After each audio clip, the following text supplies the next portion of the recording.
Listen, you fuckers, you screwheads. Here is a man who would not take it anymore. A man who stood up against the scum, the cunts, the dogs, the filth, the shit. Here is someone who stood up. Taxes are strong-arm robbery. The collectors of taxes funnel the majority of funds to policies and institutions counterproductive to spiritual advancement. Well, taxes are stealing, and I get the feeling that we're getting fucked in the ass. They take what they want to, whenever they want to, and on each they always the last. They lie, they cheat, they steal from you and me. They lie, they cheat, they steal from you and me. Their hands are in our pockets, they're bleeding us to death. They fucking keep on taking till there's nothing fucking left. It's a federal invention, they said the goddamn rate. It's a little paper portrait with a legacy of hate. They're numbing all our senses with their bullshit and their lies. It's no goddamn secret, it's done right before our eyes. And if you don't cooperate, they'll lock your ass away with the very fucking money that they fucking took away. Well, taxes are stealing, and I get the feeling that we're getting fucked in the ass. They take what they want to, whenever they want to, and on each they always come last. They lie, they cheat, they steal from you and me. They lie, they cheat, they steal from you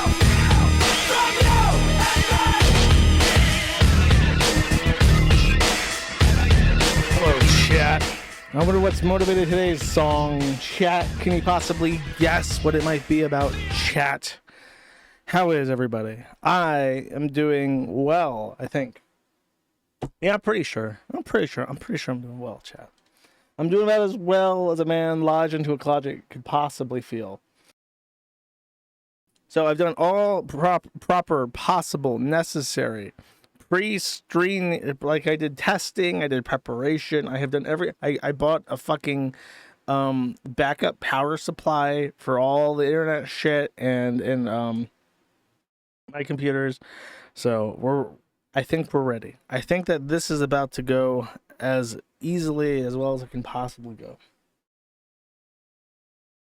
I last streamed on Friday. This was the first stream after 2.5 weeks of hiatus, and as a result, I think I mostly got everything.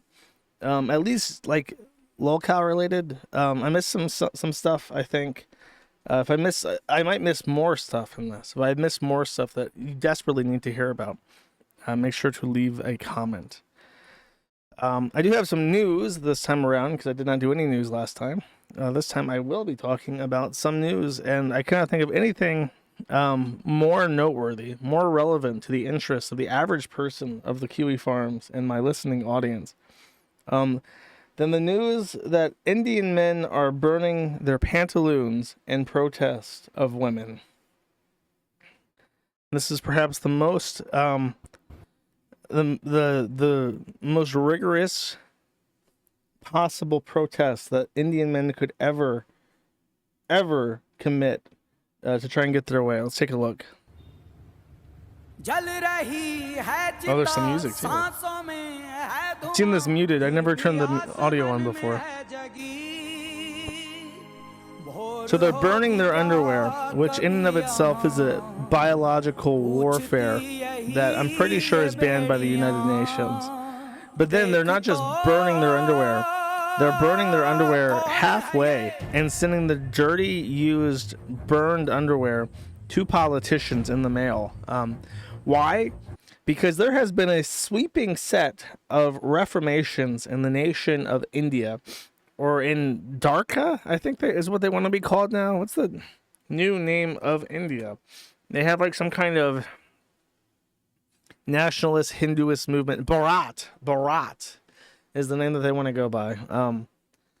But potentially in the future. So there is a feminist movement sweeping Bharat, and the feminists, the femoids of this nation, are poisoning it as it attempts to. This country is really far behind.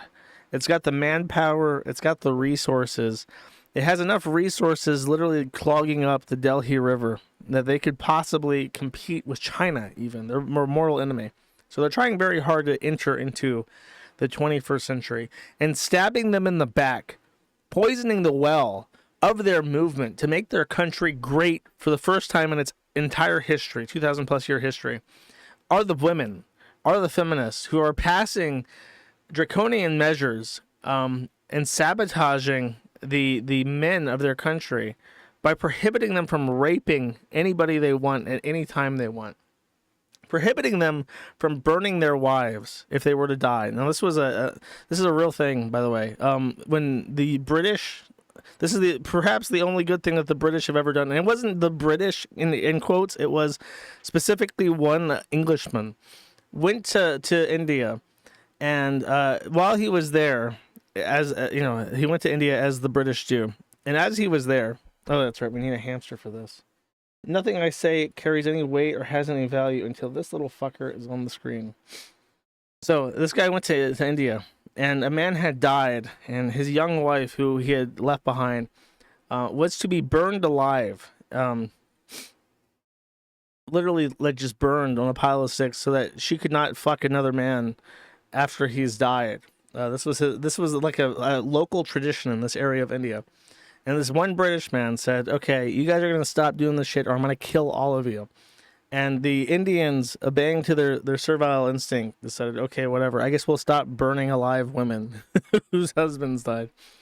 But I'm pretty sure that's still banned. I'm pretty sure even though they're independent now, that British man's request is still being honored to this day because of feminism. And so the dirty nappies will flow unmitigated, unregulated into the postal service of India, straight to the Congress or whatever the fuck they call their Congress, and these evil femoids will sniff of the pantaloons until they understand the error of their ways. Sati. That is indeed what I mean. Sati. Didn't they already repeal this? They might have. They might have repealed the don't rape law. That's a possibility. It is India. They do have their rich and unique culture. I don't know. Who knows? Let's see. All right.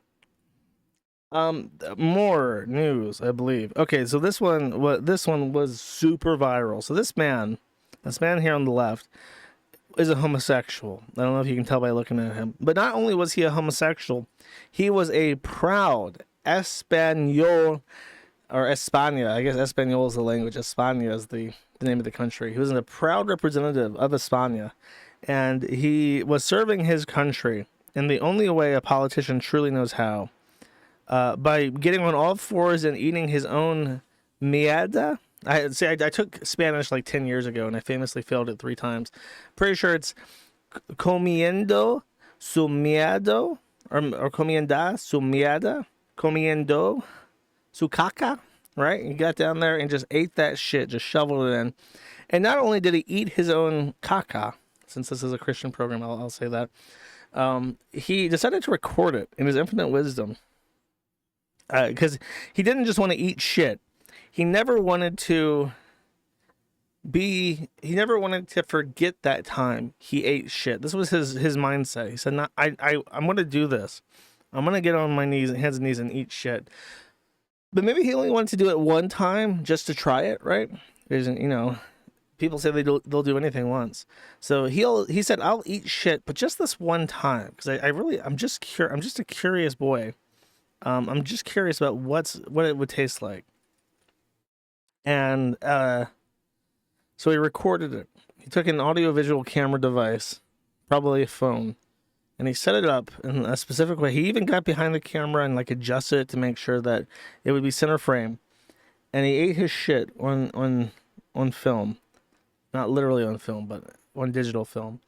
And somehow, this video made it onto the uppercase I internet. This was uploaded someplace, somewhere, perhaps to a gay lover who, bad breath. Yeah, I imagine.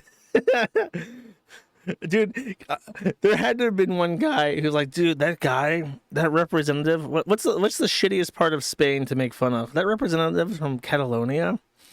Oh, man. Actually, I bet you Madrid's worse than Catalonia. I know that Catalonians love shit too. Apparently in their nativity displays, they have a man pooping. So they have like Jesus, the Mother Mary, the three wise men, the stars that the wise men followed to find baby Jesus in the manger. And then they just have a guy shitting, and that's like the Catalonian nativity display. So that's pretty pro caca up there. But Madrid is probably the capital of eating shit, and of Spain as well. Portugal's the shittiest part of Spain. That's a good joke. Hey, chat has jokes. Catalonia is the worst part. Okay, the Spaniards are backing me up about this. The Spaniards apparently are dabbing on Catalonia. Let's see. There was a point to this. Actually, I kind of want to see where he's from. Does it say? A gay Spanish municipal councilor. Oh, he wasn't even a congressman or whatever. Iglesias, a small town of 30,000 people just south of the country's capital. If you guessed Madrid, you were right. They're technically not in Madrid. He's south of Madrid. Anyways, but it's not Catalonia. Though Catalonia was my first guess. Oh, someone says they have an archive of Low Tax's last stream before he committed suicide. You should absolutely upload that to the Kiwi Farms. Post it in the Locales of History thread. If you can't figure out the forum, upload it wherever the fuck you want and send it to me by email. I'll take a look at it tomorrow. Anyways, what else was I talking about? Okay, so shit. Yep, we covered this. He ate the poo-poo. And the first thing I saw when I saw this, or thought of when I saw this, was this. This is a very old documentary by Louis Theroux, who is now most famous for sitting on a couch next to Baked Alaska, while Baked Alaska sings "Twitter is fucking gay," and Louis Theroux obviously just drifts, like, is just staring at this in this thinking, am I being like punked? Is this like a joke? Is this person like real? I can't fucking believe anyone's this fucking retarded and gay. But back in the day, he actually used to do real documentaries. And he also used to be a very impartial documentarian. I really liked Louis Theroux, and I liked what his presentation style was that was very effective, was that he would talk to people, and he would obviously have opinions because nobody is completely impartial to anything, but he's talking to weird people who do weird things, right? And he has his opinions, but instead of just confronting them and saying, I don't like that. That is wrong, and I think you are a buffoon, sir. Instead of just doing that, like in a British way, he asks, do you think that's proper? Do you think that makes sense? And he just acts like this, and it's very like genuine, with like this kind of childlike fascination that comes across as inoffensive, and it's very disarming. And people will respond to this, and he could very easily show cracks in people's belief systems or behaviors just by asking simple questions. And it was very effective. It was a very effective interview style, and it made him very famous. Anyways, one of the documentaries that he did was about the Westboro Baptist Church. And if you are too young to remember 9/11, let me tell you who the Westboro Baptist Church is, because they don't really matter anymore. In Topeka, Kansas, there is a group of, I think, 30 people now. It's like 72 at its peak. It was basically just one extended family. They were extreme fundamentalist Baptist Christians. I believe, yeah, Baptist is in the name. Duh. They're very Baptist. They were very fundamentalist, and they enjoyed trolling the absolute fuck out of everyone. It was Shirley Phelps Roper was like the brains behind it. Fred Phelps was the head of the church, but Shirley Phelps was like a mad genius in the way that she orchestrated a group of 72 people into the national headlines for years and years and years. After 9/11, after we invaded Iraq and Afghanistan, Shirley Phelps Roper and her family basically would put together these signs, and they would go out into the real world. Like what they did was extremely ballsy, but they would go out into the real world, find funeral processions or other. Usually, they did a bunch of stuff, but the thing that got them the most attention was funerals. They would find funerals of gay soldiers who were serving in the military. They would go to the memorial service where they roll out the body in the casket to the graveyard, and the cars follow. And they would go to the entrance of the graveyard, or as legally as close to the entrance of the graveyard as they would be permitted by the city. Because the city would try to limit them, but they have First Amendment rights. So it would just kind of be like, you can be near the graveyard, but you can't be in line of sight of the people going to the graveyard. So, but they would still go, and they would still do it, and they would hold up signs that would say, "God hates fags," "God kills fag troops." It's very short, like 3 or 4 word things like, "God hates USA," "God smites USA," "God smites fags," just stuff like that, very basic. But one of the signs that always stood out to me as being very, very, very silly was, actually, let me just show you this. I'll show you a minute of this, and then you'll get like an idea of this. This is from Louis Theroux's documentary where he's talking to Shirley Phelps about the signs they have. The church is situated in a suburb of Topeka, Kansas. Its pastor is the family patriarch, Fred Phelps, also known as Gramps. Hi there, you must be Shirley. Yes. I'm Louis. Hi, Louis. How do you do? But in the last few years, the day-to-day operations have been run by the pastor's daughter, Shirley, a lawyer and mother to 11 children. So where are we? This is an office area, Yes, would we it say? is. Yes. So, these are your signs. You've got God hates fags here. And God hates you. Just don't think of fags as just those guys who are taking it up the tailpipe. Think of it as people who are involved in some perverted sex act. And I'm talking about anything other than one man, one woman in their marriage bed. So beneath that, are there gradations of iniquity, as it were? If you see a nation or a people who have risen up with one voice to say that it's okay to be gay, you're looking at a doomed people. Those people have crossed the line. When you say gay pride, you obviously have given over any trace or any notion that you're going to admit that you're sinning. You understand that, don't you? It's okay to be gay. It's an innocent alternate lifestyle. That's what I believe. Well, then you can't say, then you believe that it's not a sin. Yes. And so you condemn yourself, because by your words are you justified, and by your words are you condemned. But am I right in thinking, though, that you know that Jesus actually wasn't a big thing for him? He had other priorities rather than homosexuality. And it's not one of the 10 Commandments, is it? Yes. Which one? Thou shalt not commit adultery. That's not being gay. It's cheating on someone. The streets of this nation are full of married men having fag sex. That's adultery. So don't try to pretend that you don't come under the umbrella of adultery just because you're a fag.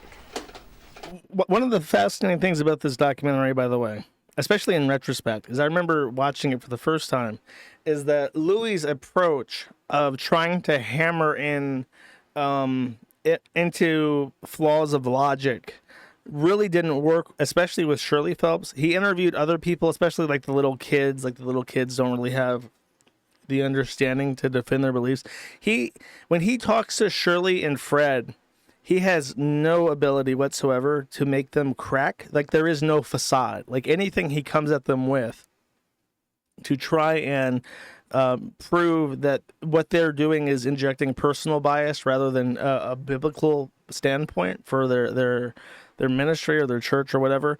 Anytime he tries to do that, she is able to roundly defeat him. I remember thinking that he didn't do the best job when I was like a teenager and saw this for the first time. He didn't do the best job of trying to make her look bad because she is like unassailable in these interviews. By the way, one thing I noticed is that throughout this, I was looking for a specific sign. This is why I bring this up. I was looking for this. It's homosexuality. Is this in the Bible? Fags eat feces? That's a fact, hun. This is like a trailer, and I think it's captioned in Dutch by phone on YouTube, looking for this sign: fags eat poop. And when I saw this 10 years ago, 15 years ago, a very long time ago, I remember thinking, what a silly sign to hold in public. What a bizarre statement. Fags eat poop. Lady, that doesn't even make sense. And lo and behold, many years later, I see this article pop up on all the feeds all over the internet, and I think, fags eat poop. She said this 15 years ago. She was right the entire time. I had no idea. It was kind of a weird thing. And by the way, I posted this to Twitter, and Shirley Phelps Roper herself, using the official Westboro Baptist Church Twitter or X account, retweeted me, which I also found very bizarre, because when I was, let me bring you to the other frame so you don't have to stare at that. 10. You're just being silly and speech. This in the Bible? Fags. Oh, sorry. I just wanted to show that. Okay. Anyways, it was very surreal to me, because when I was younger, when I was like a teenager, I was very much into like the Amazing Atheist. God, if you're young, you don't even know you only know T.J. Kirk as the banana guy. T.J. Kirk was, as the Amazing Atheist, was one of like the pioneers of YouTube. Because at that time, the reason why I mentioned 9/11 is after 9/11, there was this huge resurgence of like pro-Christianity, anti-Islam, pro-America sentiment.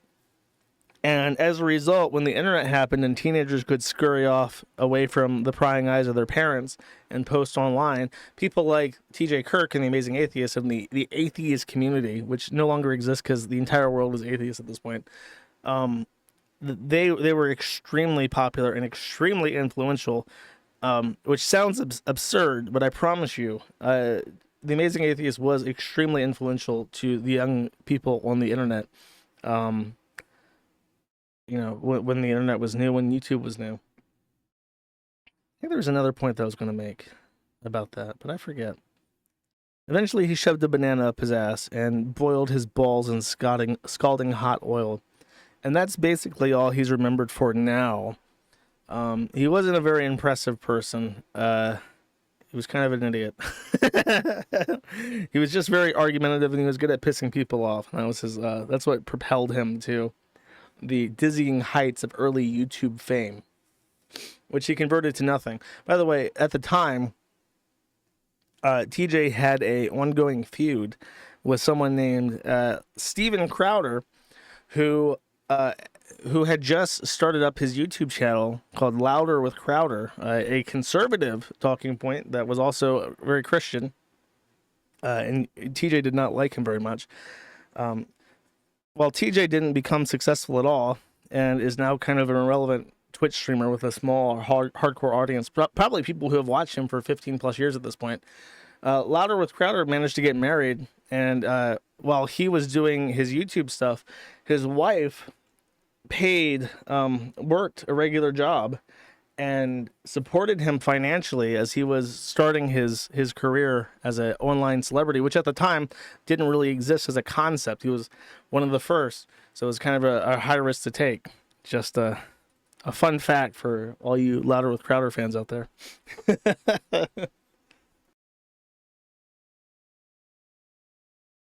Crowder might want to know what poop tastes like. Well, I know he knows not to touch it with your bare hands at this point, I think.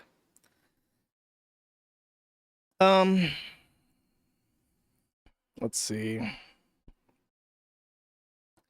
Actually, it was not okay to be anti-Muslim as an atheist, because I remember how much shit, because people saw Islam as like something to support, to counter like mainstream Christian culture.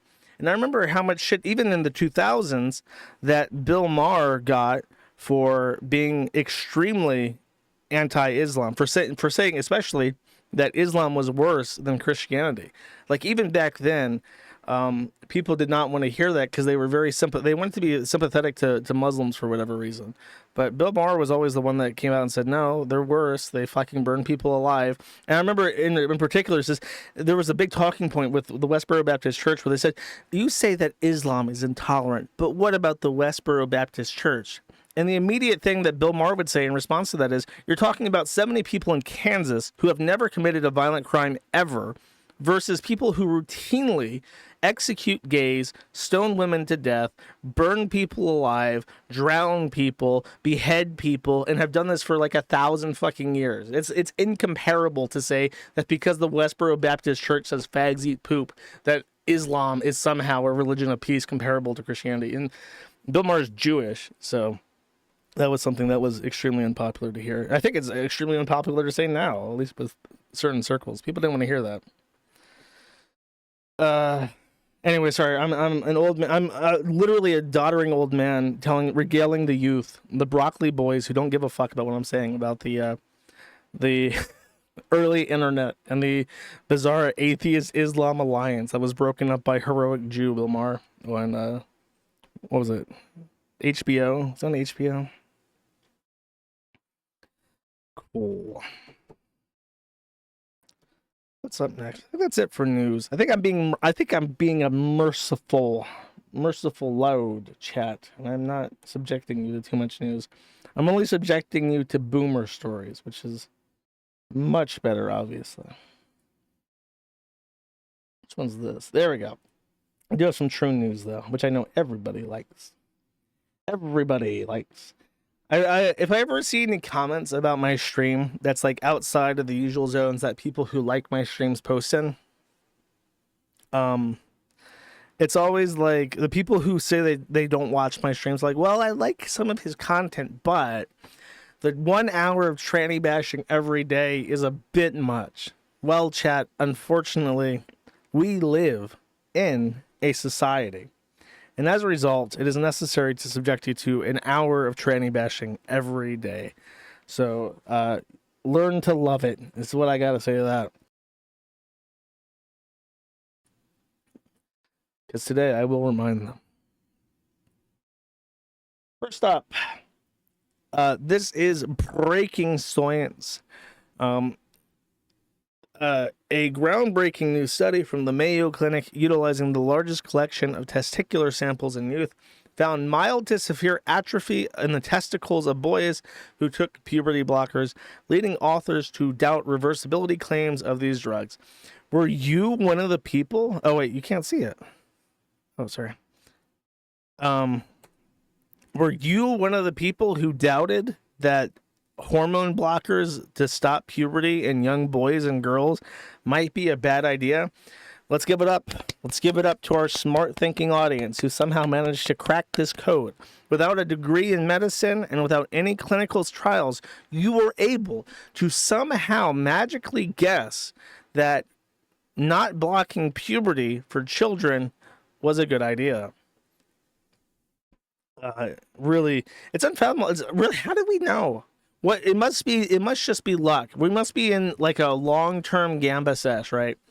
How did we know that the COVID shit was stupid? How did we know that giving hormone blockers to children was a bad idea? I just don't know, man. It's like going to roulette and betting 36 twice and hitting it both times. Now, if only I could collect the winnings. I guess the winning is not losing in this case. That's the best you can hope for. in our current society, if you don't lose, you've got the best possible outcome. You need a pretty high IQ to enjoy Keyword Farms. That's right.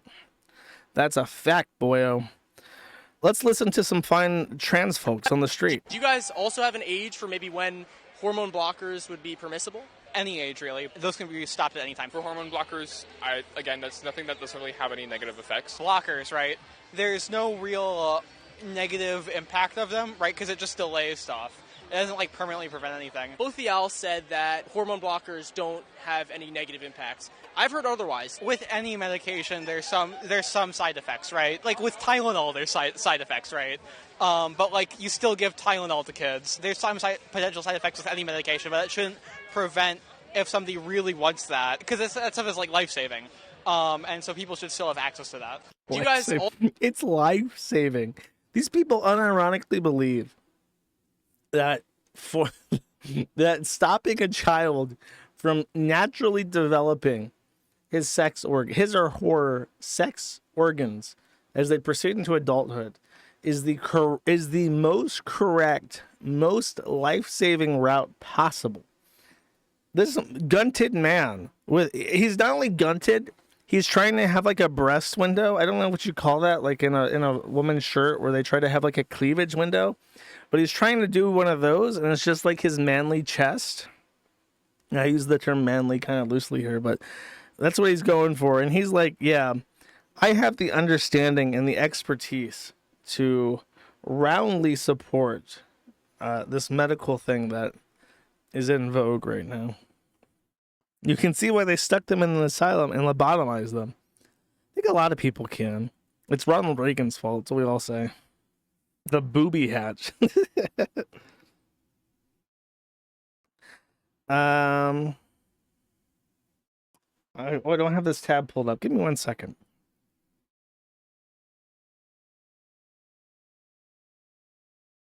This is it. So there was a stabbing in Melbourne, and when I saw it, I immediately suspected that this was an Arab attack. This was a Islamic attack on Australian citizens for the various reasons that Muslims love to stab people. That is not the case. Actually, let me find something really quick.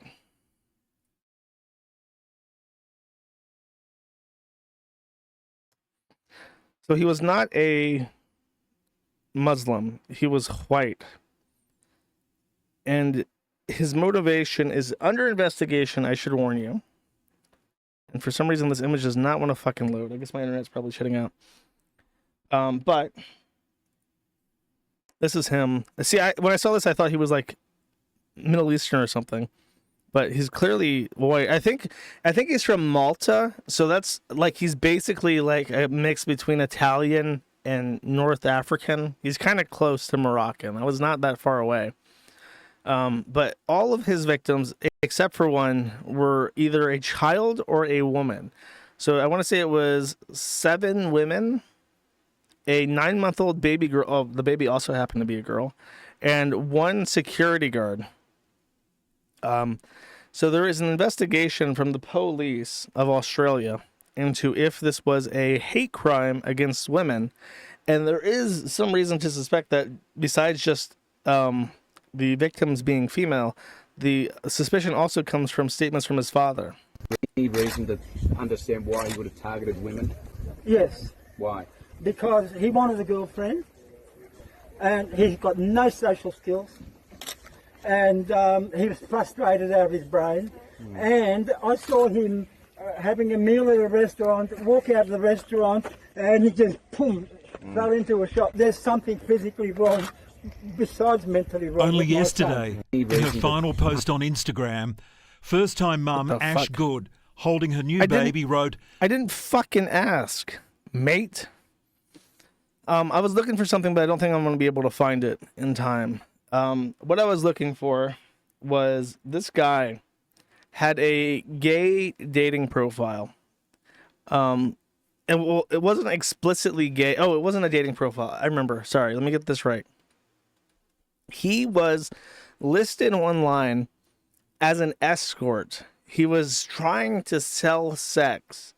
And in his profile, he was willing to hook up with women, couples, men, I'm pretty sure men explicitly, and transgenders.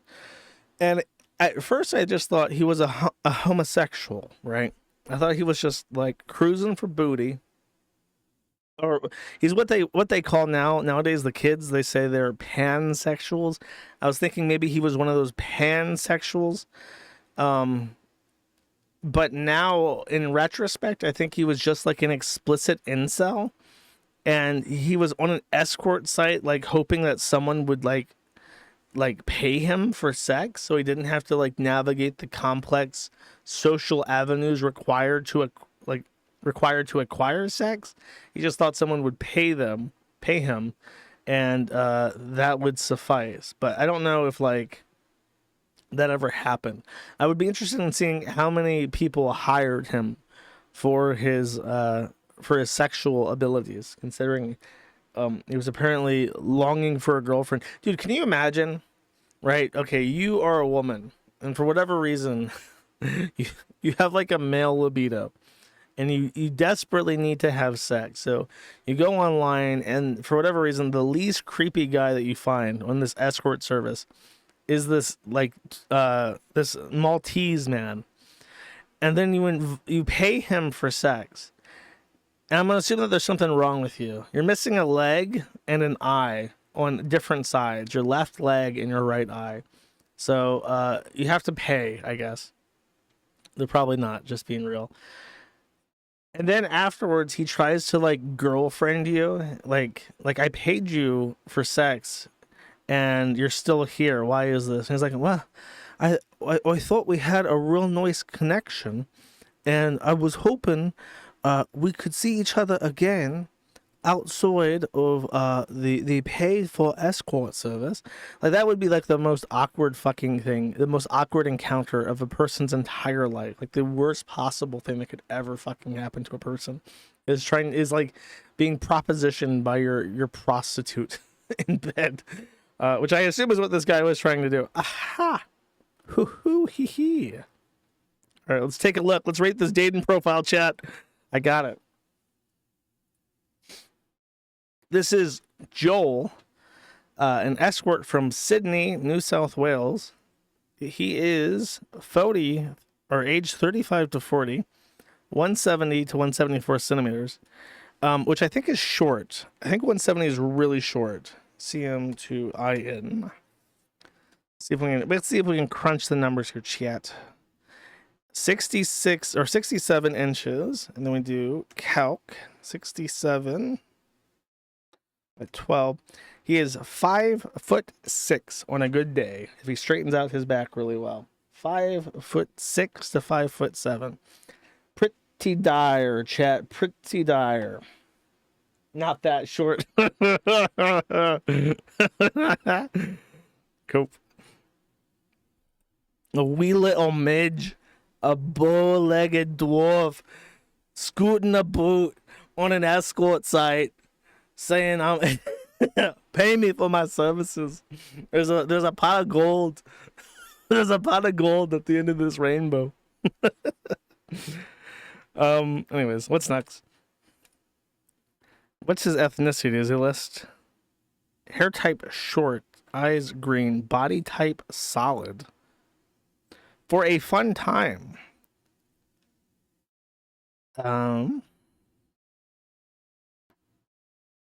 Country of origin, Australia. Into ladies, men, couples, groups, and parties, transsexuals, and the disabled. If you are a transsexual cripple, this guy is willing to go for it. His rates are probably low. His rates are contact me. He's not available Monday, Tuesday, Wednesday, Thursday, Friday, or Saturday.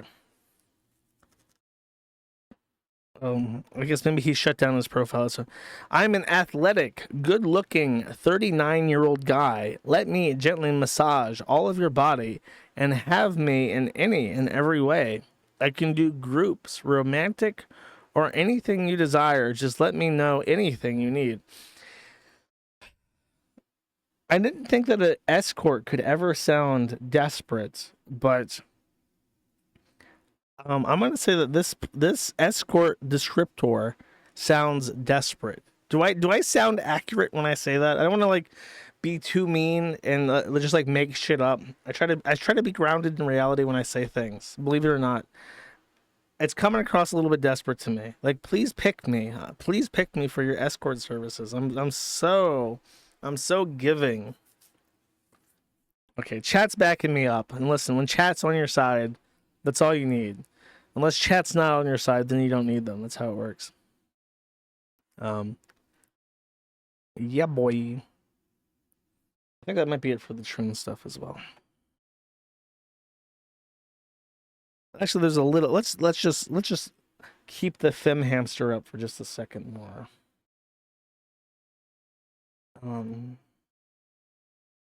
We got some trans salamander content.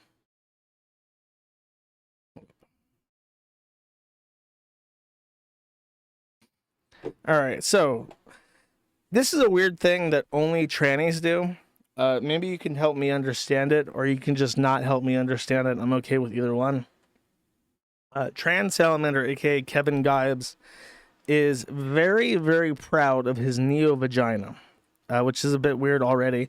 However, he's extremely proud of his neo-vagina in like a specific way, which only a man could ever be. I want you to tell me in chat, have you ever in your life heard a natal woman brag about how big her vagina is?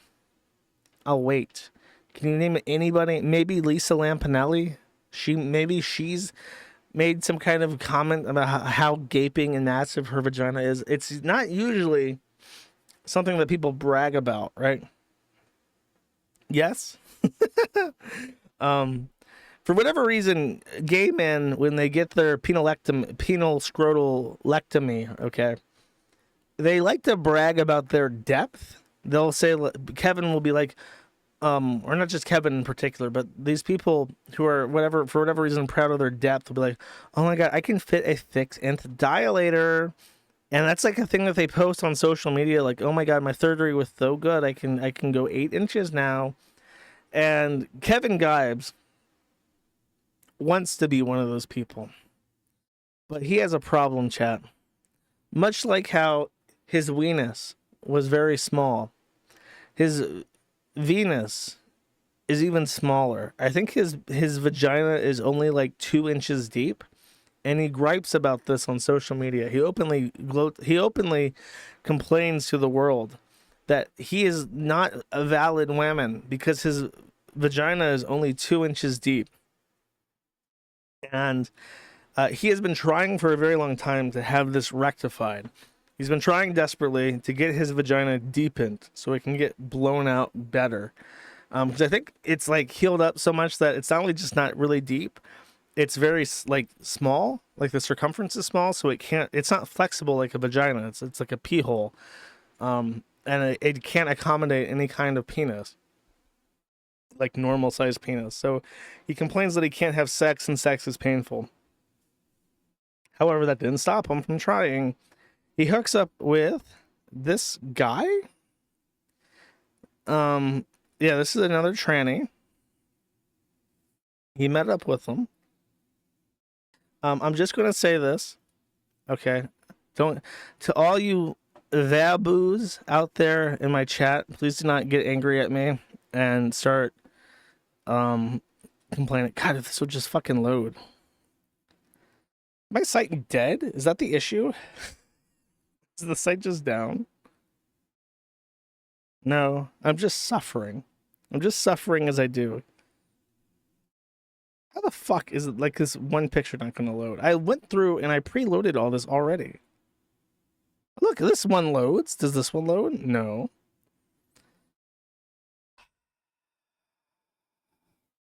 There. Okay, look. Just the way that like his hair is swept to one side and he has kind of like this square face and the nose ring. He kind of looks like a tranny Hitler. You know what I mean? Okay, look, I'm not stretching on this, I promise you.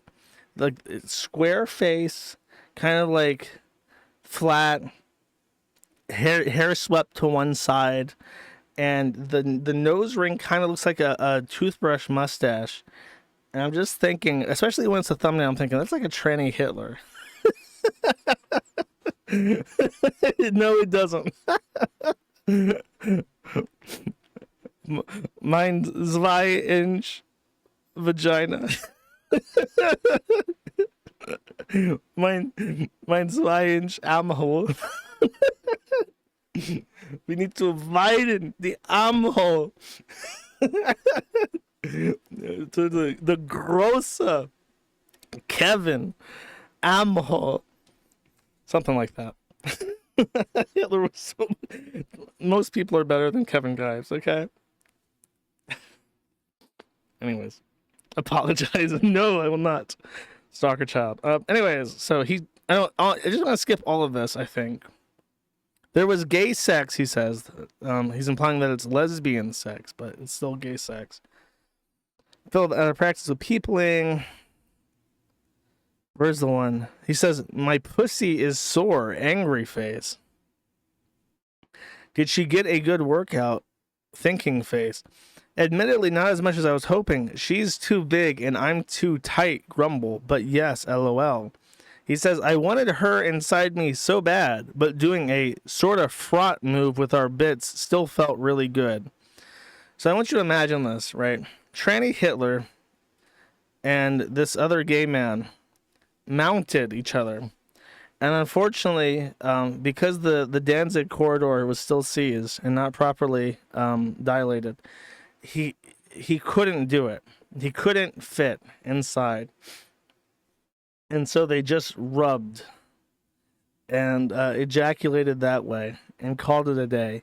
And Kevin Gives just feels heckin' gender euphoric as a result of this.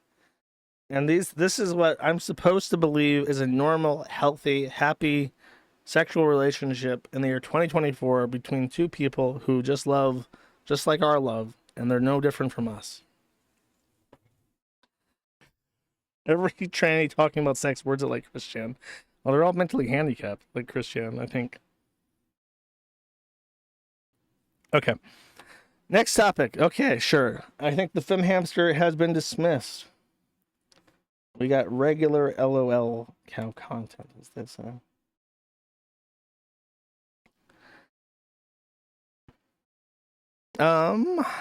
oops, no, that was just the next tab that I wanted. So, while stunning and brave Australians are unable to compete in the dating market and try to sell their beehole for just a little bit of companionship on the internet, one man has decided to go where no other man has gone before, especially no incel, and looks max. This is Laplace Victim. He joined the Kiwi Farms to declare victory? I'm not really sure. I'll read his post and we'll come to a conclusion about what this is. He says, hello, subhumans. Admit it, the incels were right. Looks are truly the most important thing when it comes to dating. I am a former incel. When I was an incel, I admit that I was average in looks and my neurodivergence was probably most responsible for my situation. However, the solution to my problem was not therapy or working on my personality. No, it was looks maxing that led me to lose my virginity. I was a virgin at 16 and now at 18, my body count is 17. Despite the fact that I am still neurodivergent with so-called incel brain, this is what I look like currently.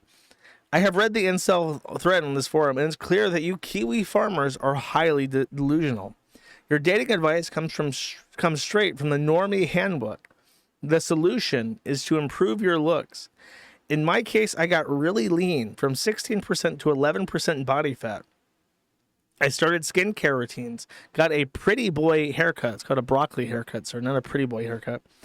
Started chewing and mewing, which is probably cope, but the theories behind it seem legitimate. There are many other small changes, but these are the main ways I improve my appearance. This is what I look like pre-ascension, and he looks normal.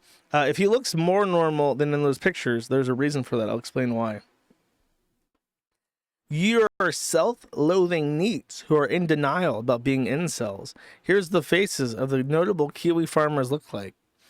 And there's a picture of Dunsparce, who is married. I think Thotto is married. Kamov is married to Thotto. I don't know about Trump. I think she's just asexual. I don't even know if that's her, to be honest with you. I don't know if any of these people are him or who they are, except for a CIA nigger. That's definitely him. And me. That's definitely me, so I'm told. I don't know. He might have me dead rates, though. Those who lead the forum represent the members. Thus, the most notable members of Kiwi Forum is likely to resemble the other members. One of the former moderators, Trombonista, is unironically a troon and a hideous one of that. No, she is not. This is ironic for a forum known for hating trannies. Is this what people think that the forum is ran by trannies? Trombonista is just a Jewish woman. She's been around since longer than I have.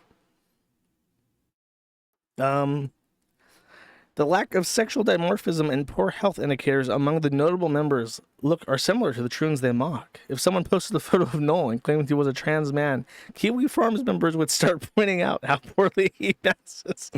Look how round and feminine his head shape is, and his eyes are clearly female. Just look at the brow ridge. What about the space? What about the space between the eyes? Is that feminine? I think it is, even. Apparently a biological male. Let me give you some dating advice. Stop listening to the dating advice women give and instead look at the actions they take. Tinder experiments are a good way to assess what women actually want. Bro, I know he's 18, but this is like, I don't know. I guess being 18 is an excuse for being so fucking dumb. This idea is similar in concept to the discussed on the Malcolm Gladwell TED Talk. This guy's listening to fucking TED Talks on how to get laid. Moskowitz. This is what women want, and then it's a broccoli boy. Okay, so the reason why he looks really different from his old picture is that his parents are loaded. His parents are very rich, and they've paid to give him cosmetic surgery. So the reason why I think some people speculated that it was Photoshop, but he later admits in his post that no, his parents are just absolutely cash out the ass rich. He has everything he could ever want. He has the financial stability and toys that both women want and little girls at his age want. And he has the ability to go get whatever cosmetic surgery work that he needs done. And that's his secret. What's the secret to getting laid? Become vapid, spend money, get cosmetic surgery, and then go on Tinder and find dumb holes that just want to have sex and have sex with them. You too can follow this plan. I don't know. This post is very funny, and I hope this kid manages to grow up and doesn't kill himself. Because he's like very close to the Elliot Rodger thing, where there might be a point where he starts realizing that all these people he's surrounded himself with are like vapid, and he doesn't feel a real connection with any of them. And then if he tries to get into a relationship and his like autism and just the general way that he treats people like repulses women he actually covets, that might make him a mass stabbing perpetrator in a shopping mall or something. Are we coping? Maybe. Broccoli-haired aristocrat.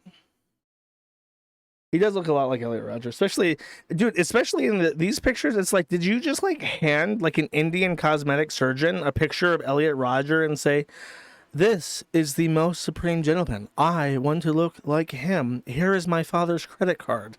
And the guy's just like, "Okay, you will be down for 6 hours. At the end of it, I will give you a 7-Eleven Slurpee and some lidocaine. Have a nice day, sir." And then he woke up and he was just Elliot Rodgers.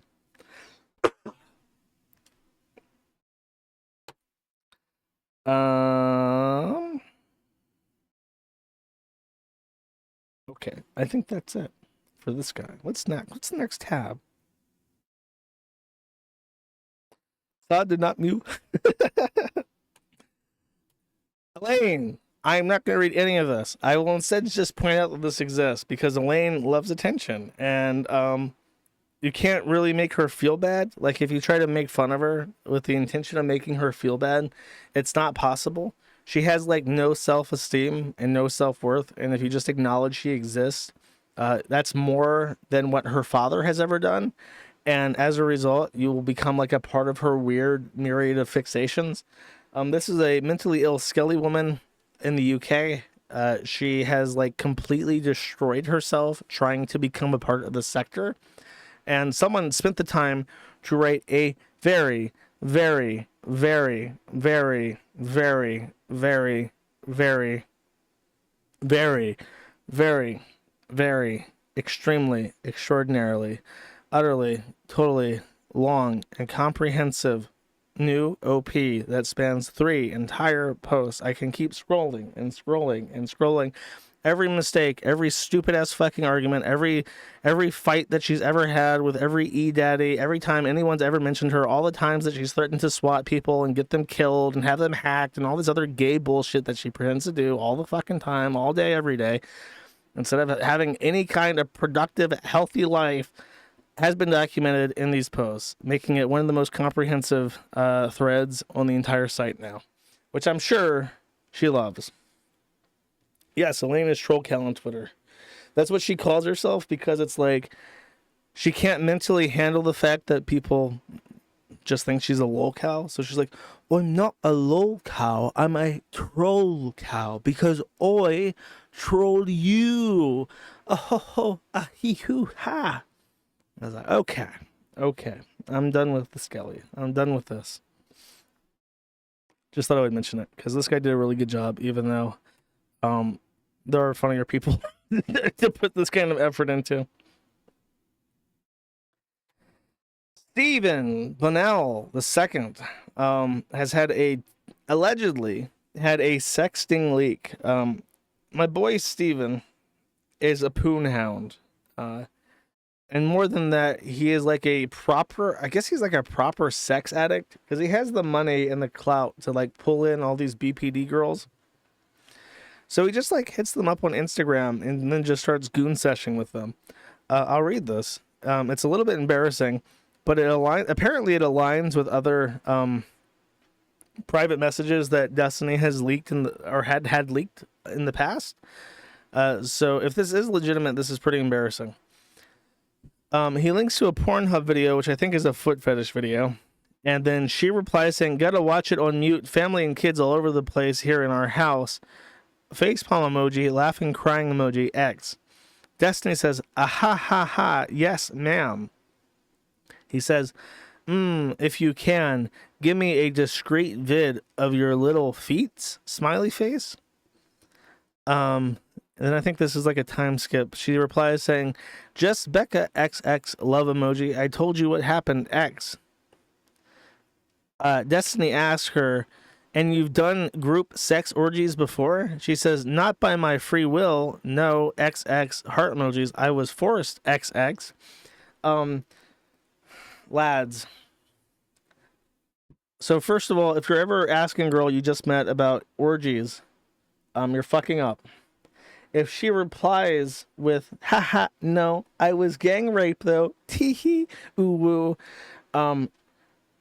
red flag. That's a red flag. That's actually like a clown. Like, imagine that you have a red flag stuck in the back of your throat and you start pulling red flags and they're all tied together and you can feel it coming all the way out from your asshole. It's just roped all the way through your intestines and stomach and you're just pulling it, and the only way is to keep yanking these red flags out of your fucking mouth hole.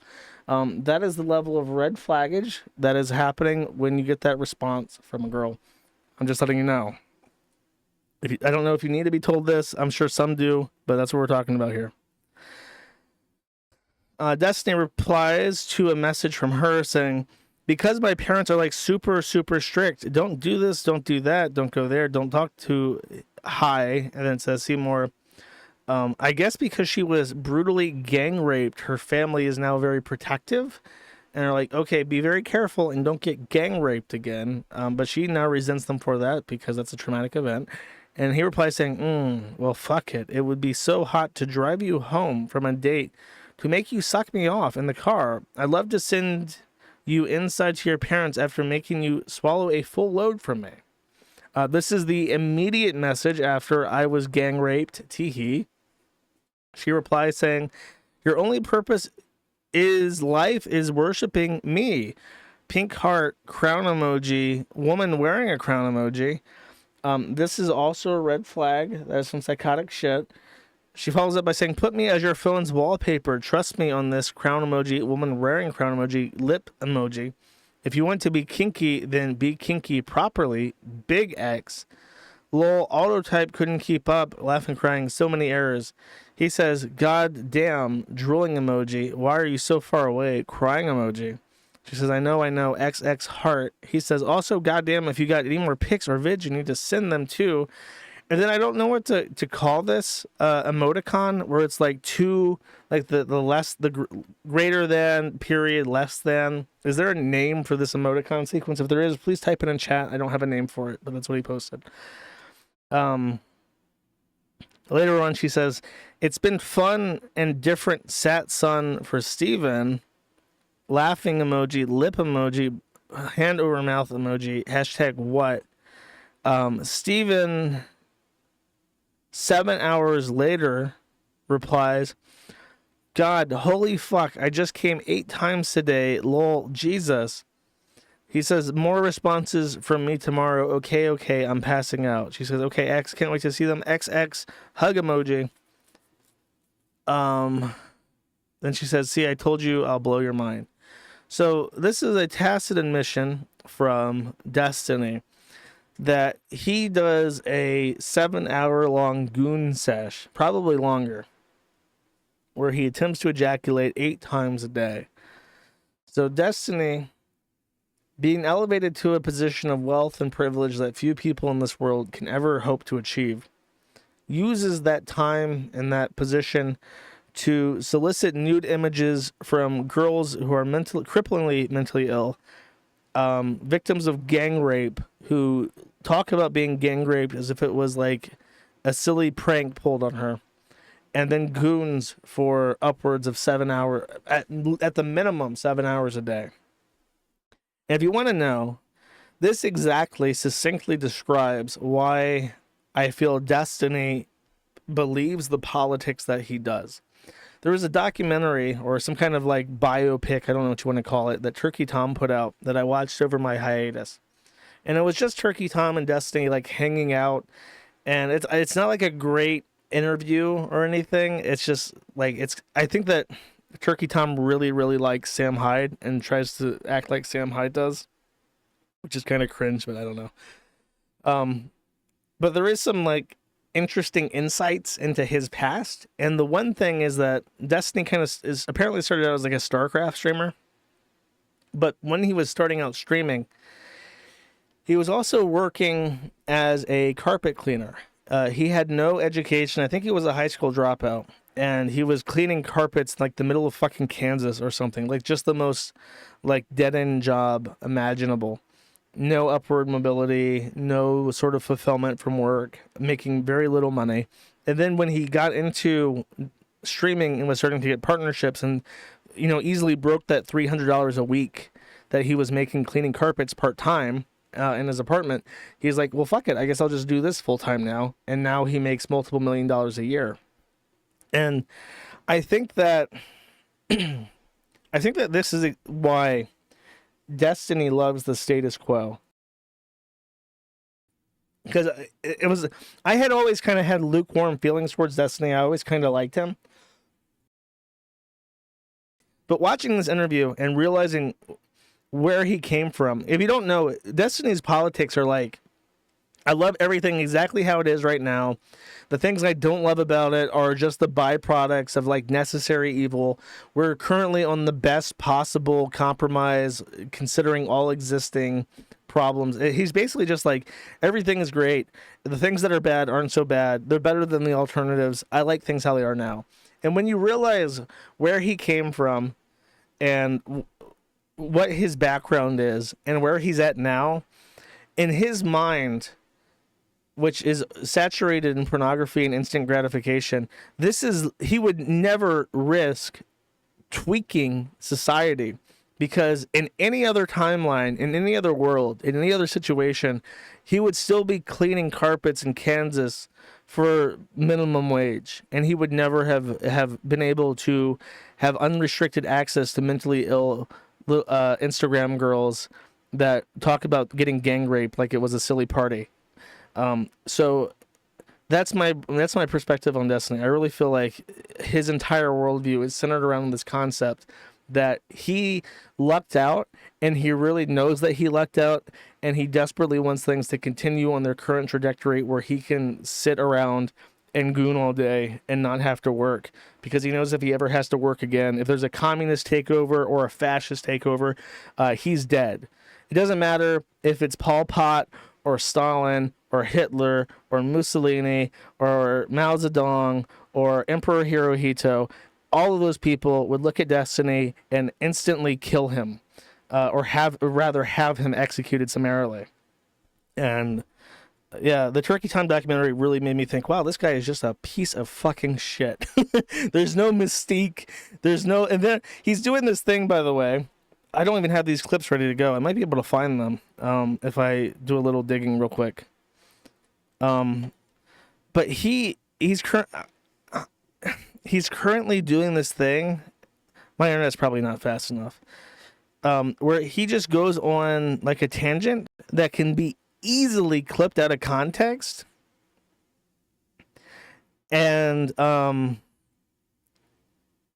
here it is. Okay, I do actually have this. Maybe I can pull this up on Twitter and just bypass the slow loading of the Kiwi Farms for lucky. If this plays, though, I can explain it much more easily. Okay, I'll just try to explain it anyways as we wait for it to load. He goes on these bizarre tangents where he says dumb shit that can easily be taken out of context, like a 1 to 3 minute soundbite. And his goal is that he wants to put so much dumb shit out there that seems obviously dumb that people will take it and share it. And this is his idea of like trying to break through and acquire more fans. And it's the dumbest strategy that you could ever come up with. It's literally something that Christian tried to do. When Christian was just got on Encyclopedia Dramatica, he did this exact same thing. I'll explain after the clip plays. It was such a horrible trip. Oh my god. Let me let it preload. He did the thing with ED where he also uploaded like all this bullshit, and he just assumed that if he uploaded all this bullshit, then the trolls and haters wouldn't be able to keep up, and there would be too much information about him out there, and it would like collapse the whole trolling architecture. And it didn't work. Everyone just documented all the shit that he uploaded, and then uploaded the attempt to distort information and made fun of him regardless. And that's exactly what's going to happen with Destiny. It was such a horrible trip. Oh my god. Oh, I guess it's not going to play. Maybe I can try to download it from the forum. Will the Kiwi Farms be faster than Hex? Let's find out. Uh-oh. I don't think it... This is a 22-second clip. This file is like 1 megabyte. It's like a 1 megabyte file. Okay, let's risk it. I bet it can race. It was such a horrible trip. Oh my god. Normally, whenever me and Melina would travel, we would usually only do cuck stuff for a single night, but because Nim, I guess she really wanted like somebody who was like Middle Eastern and had like a 15-inch dick or whatever, because it's like 4 times bigger than mine, I had to do it for 4 nights. So they would lock me in the corner of the room and just, I would be getting cucked over and over and over again. It's a brutal trip. So this is a joke, like theoretically. And the issue with this joke is that, number one, it's self-deprecating. Number two, it's not really obviously a joke. Number three, he already has a reputation for being a cuckold. Number four, there's already a rumor that his girlfriend was fucking this guy because she made like fucky eyes at him and I think this was the guy that she tried to lick. Like his ongoing girlfriend tried to lick his face. No English, no. Jag förstår inte svenska. Here, this is it. Give him this is Destiny's girlfriend or wife. I think girlfriend at the time. No kiss on the cheek. And then it's probably not going to load just because of my luck. But she tries to like lean in and lick his face, and Destiny has to come in and interrupt. And this laid like the foundation that, number one, he's a cuckold. Okay, hold on, wait. I'm not okay with it. Ew, I'm not okay with that. Because he knows that's really embarrassing. And then years later, after this rumor circulates for years and years that he's a cuckold and she's fucking this guy that she leans in to lick his fucking face like a dog, He comes in and says that, yeah, by the way, like a 15-inch dick or whatever, because it's like 4 times bigger than mine. I had to do it for 4 nights. They would lock me in the corner of the room and I would be getting cucked over and over and over again. It's a brutal trip. So the problem is that the information overload Chris Chan thing is not going to work, because all you're doing is self-deprecating, and it conforms to what people already know about you. So all they're going to do is exactly what happened here. They're going to take the clip, they're going to put it, and they're going to say, haha, this Islamic Chad giga fucked his wife, and he would just sat there and masturbated like a little bitch boy. And it's going to get shared 25,000 times and be watched 13 million times. Like, that's the outcome of this. But he really thinks it's like some kind of 2000 IQ Sam Hyde. Like, what's real? This character is so deep. I can't tell what's real and what's like a character, man. I need to go watch Destiny streams to figure out like what's real and what's not. Who is the real guy? I can't figure it out just by watching these clips, bro.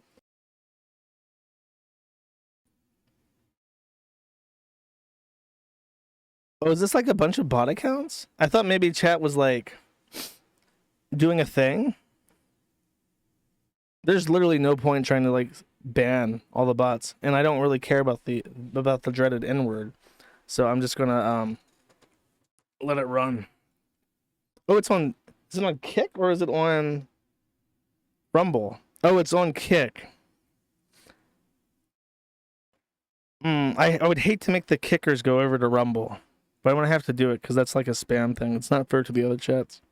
All right, I'm just gonna kick you guys, kick the Kick chat off, and you'll have to use Rumble, unfortunately. I can't believe it, chat. Evil Eddie, man. Evil Eddie flipped the switch. Evil Eddie took it all back. Evil Eddie, that fucking bitch. The BMG, no, it's all like random characters. That's like all bot accounts. There's like one guy. Cool. All right, that's Destiny. There's more. Oh, this shit. Okay. And Tilo just... So this guy, this Australian retard, went viral like a couple years ago for yelling at somebody in a child's video game. Let's watch. And Tilo just runs around the entire fucking map to come to O2. And I'm like, I had nothing to say. I was literally speechless. I did not speak that entire time because I was so confused why we were still in the game. I have never been this mad at a person in the entirety of my life. I apologize. I'm still a little new at the game. If you don't even know how to win the game, why are you playing? I do. I'm just sorry. I kind of feel like this is a bit like he's just like silly yelling. I don't know. I could be wrong, but when I first saw this clip, I thought, wow, this is really inoffensive. It's just a guy yelling. But apparently, I don't know. I've heard that this is like how he actually is. So this is not like a thing. And he's extremely upset about this clip. He had it taken down from Carl Jobs' like YouTube account, and iced Carl Jobs as a friend because of it. And now is like mass DMCAing people over this, because he's really upset that it makes him look bad. And then I want to say that. Oh, is this the clip where he explains like why he's upset about it? We might be able to play this as well. Or I think we're pushing our luck right now, chat. Oh, we're definitely pushing our luck. That luck is getting fucking pushed. And he basically just says, it makes me look bad, and I don't like it, so I'm going to use my cop. I don't want to be the bad guy, and I don't want to be the bad man, right? And DMCA people, but I gotta, because it's my copyright, and it makes me look bad, and people get the wrong idea, so I gotta do it. I gotta DMCA people, because I don't like it anymore. It's really pathetic. And also because he's Australian, I don't know if you guys know this channel, but I fucking, over my hiatus, I binge watched this guy called Bub Games, and all he does is just troll the fuck out of people on like Rust but mostly Gmod. He goes into like Gmod RP servers and just like trolls just shits up the place, and it's really funny. And I don't know, I have like I am a little bit more patient with Australians, I think. But the don't say he's base. You can say he's funny. You can say he's like a good video maker, because he there were videos where I was like laughing, crying. He's really funny. But the problem that I had to skip all the ones where there's like apparently a roleplay server in Gmod where it's like you roleplay as like Nazi occupied Poland, and he really, really hates this server because the Nazis is bad. So everything I do in indignant anger at this RP server is extra righteous. And he gets mad if someone says something homophobic. He's like, that's not banter, that's homophobic. I'm going to kill you now in the roleplay server. Because I think he's a homosexual. I think he's like in real life, because in his Rust troll videos, he has like gay pride flags on his doors. I guess I've never played Rust, but apparently you can like set skins or paint surfaces in the game. So for all of his doors in the game, he makes them like rainbow flags. But he gets actually pissed if someone says they support Trump, or someone says the word faggot or the N-word. He goes, "Oi, mate, you don't got no license for that. They don't issue no license for that. That's not banter. That's not banter. That's not funny. You can't say that." And then he like starts fucking with them, and it's not like you can't be both like a dark triad VPN hopping 10,000 Gmod accounts loaded up, trying to like annoy the fuck out of people, just trying to enjoy their time off work and like a roleplay server, and then also go, "Oh, that's deeply offensive. It's different when it's something I don't like." Like, that's pretty fucking weak. Fucking awesome. It's a shame. Anyways, that has no relation to this guy getting upset over his gay-ass clip being shared, but I wanted to vent about bub games because I really enjoyed his videos until he like started preaching, "Well, what? That's a racist remark. That's a derogatory slur for homosexual folk, which I am. So I'm going to have to troll you now in Gmod." Cringe. Next, Cortaner. Cortaner is the guy that ran 420chan. He sold it to Frederick Brennan, the founder of 8chan, for a pittance, and now owes this guy $12,000. And I want to dedicate this piece to all you players and all you ladies out there. The name of this piece is called I feel like "My Bitch Better Have My Money."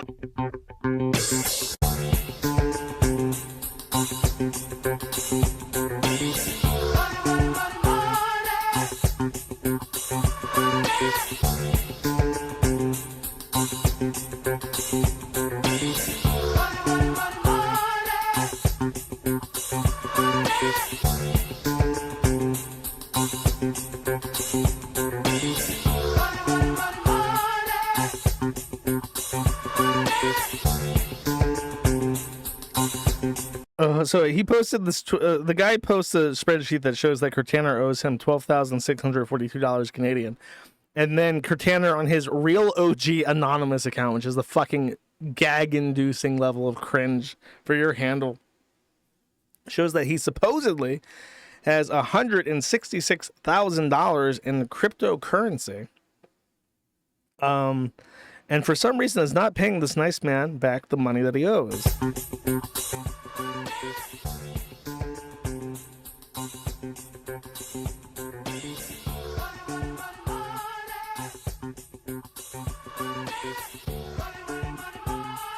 This is his message trolling him. So in this argument, by the way, he's talking to people who are making fun of him for being a fucking loser. And he tries to epically own somebody on the internet by declaring, "My brother in Christ, I was a Chan admin for 17 years. To which someone asked, "Does that pay well?" And he says, "I did it for free." And the result of this statement, this declaratory statement that he moderated 420chan for free for 17 years, is literally hundreds of replies making fun of him for being a Janny who swept it up for free. Now, I will remind you, and it took me a while actually to find this. I did not have the presence of mind to preload it, as I don't. I try my best, but I'm retarded, unfortunately. Let's see if I can actually get this loaded. I may be able to, if I'm lucky. If we pray and tap dance correctly.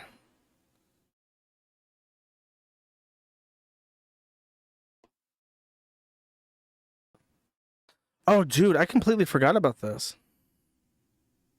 Oh, wait, hold up.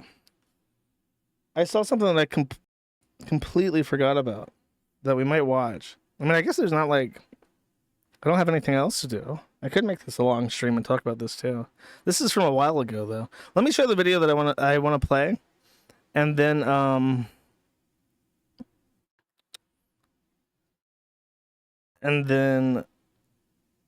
bring this up just in case. So I played this on stream a while ago, and I then clipped it for my own nefarious purposes. And if we're lucky, I may be able to play it for you today. They're probably not. What a shame.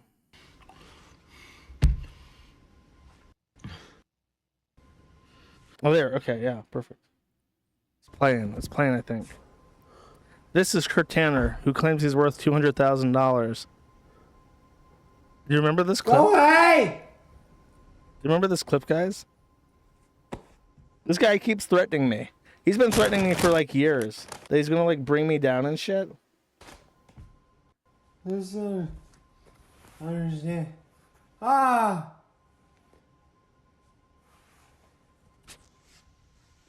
Yeah, blown up.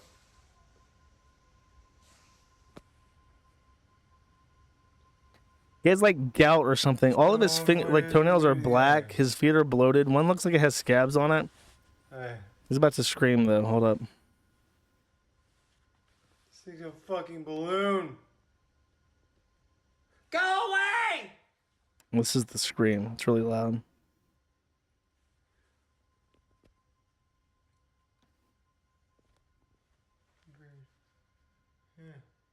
Normal foot.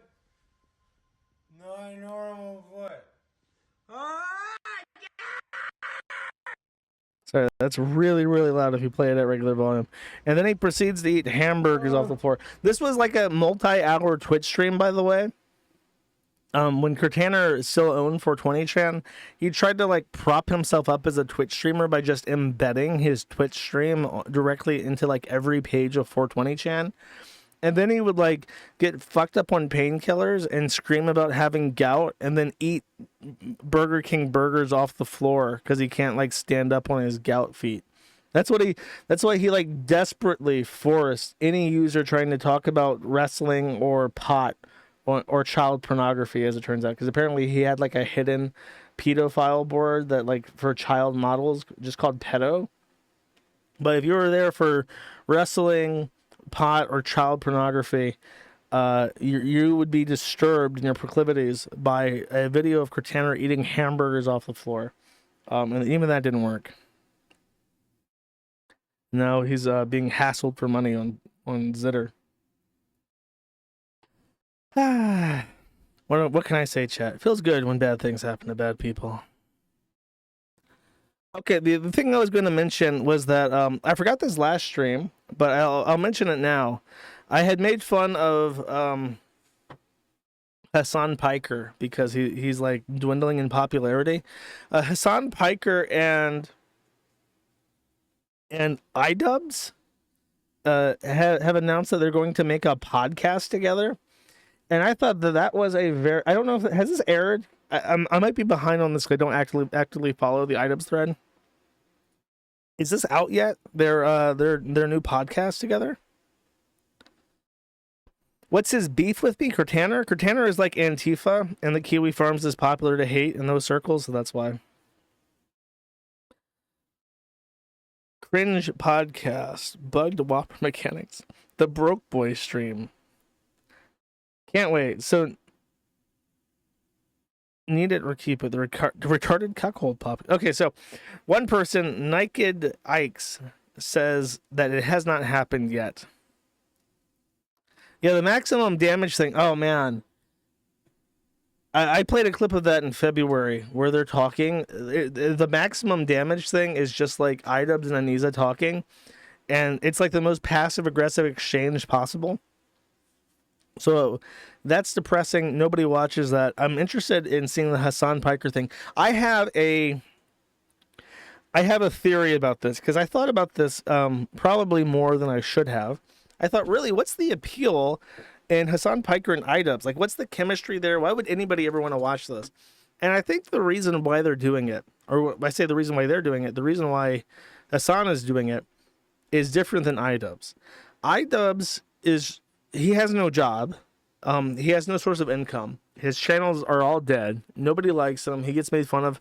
When they do in real life events, it makes negative money.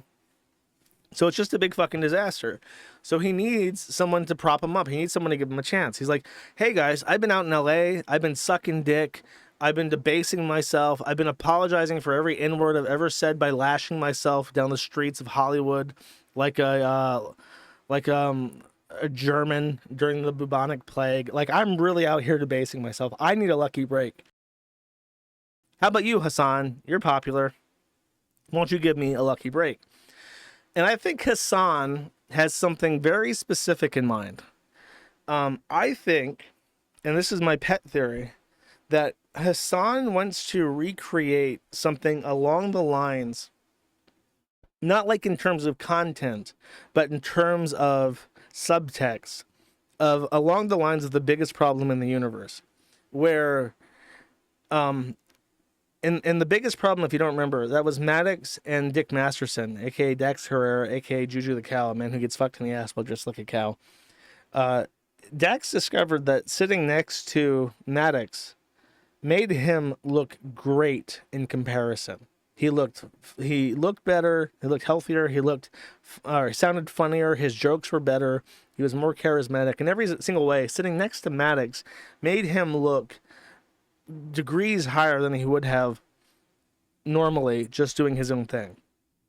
And he's tried to recreate that unsuccessfully with Vito, who's just a gross pedophile that nobody wants to listen to, and that he doesn't look better sitting next to because they agree on everything.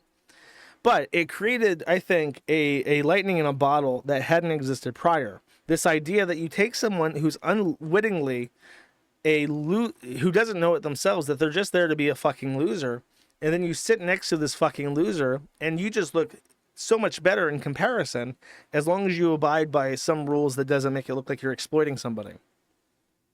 Hasan might be looking at and by the way, Keemstar tried to recreate this with the Lolcow podcast, which I don't know if I should say this. Keemstar has like personally reached out to me to like invite me onto this podcast, and I told him the exact thing I said on stream. Like, I'm not showing up on something called the Fat Retard Podcast, and he tried to dissuade me by saying like, no, it's not the Fat Retard Podcast. People show up on it to talk about Lolcows too. And I'm like, bro, and that was kind of the only conversation. It was a bit more involved in that because I got snippy with him, but that's how it ended in general. Anyways, the other part, Hasan, I think, may be trying to recreate that because it's kind of hard. Unless they're like friends in real life, that would also make sense. That's a less conspiratorial position to take on why Hasan would want to talk to iDubbbz. But without them being like in real life friends with a long history, they've met each other, they've been at parties, there's like lots of videos and pictures of them together. The only other explanation I can think of is that iDubbbz is a fucking loser, and Hasan knows that he would look better, smarter, younger, more. He got more real, got more tea than iDubbbz sitting next to him, and it might make him look better. And it might be another venture that can be profitable, considering that he thinks that his streaming shit's going down.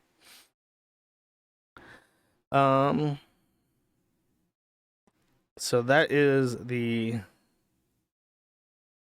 gist of that. I don't know if that will succeed. I don't know if that's actually what's happening, but that's the funnest theory that I could come up with for the iDubbbz thing.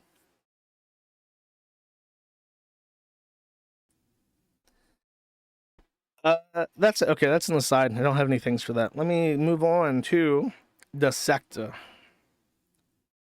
Do I have like an intermission clip actually? I'll hold it. To show my love for my community, I will actually... Wait, I have a video. What is this video? Wait, let me mute this real quick. I don't know what the fuck this is. No, I do not want to play with Windows Media Player. Okay, that's the Recadia thing. Oh, okay, I got you.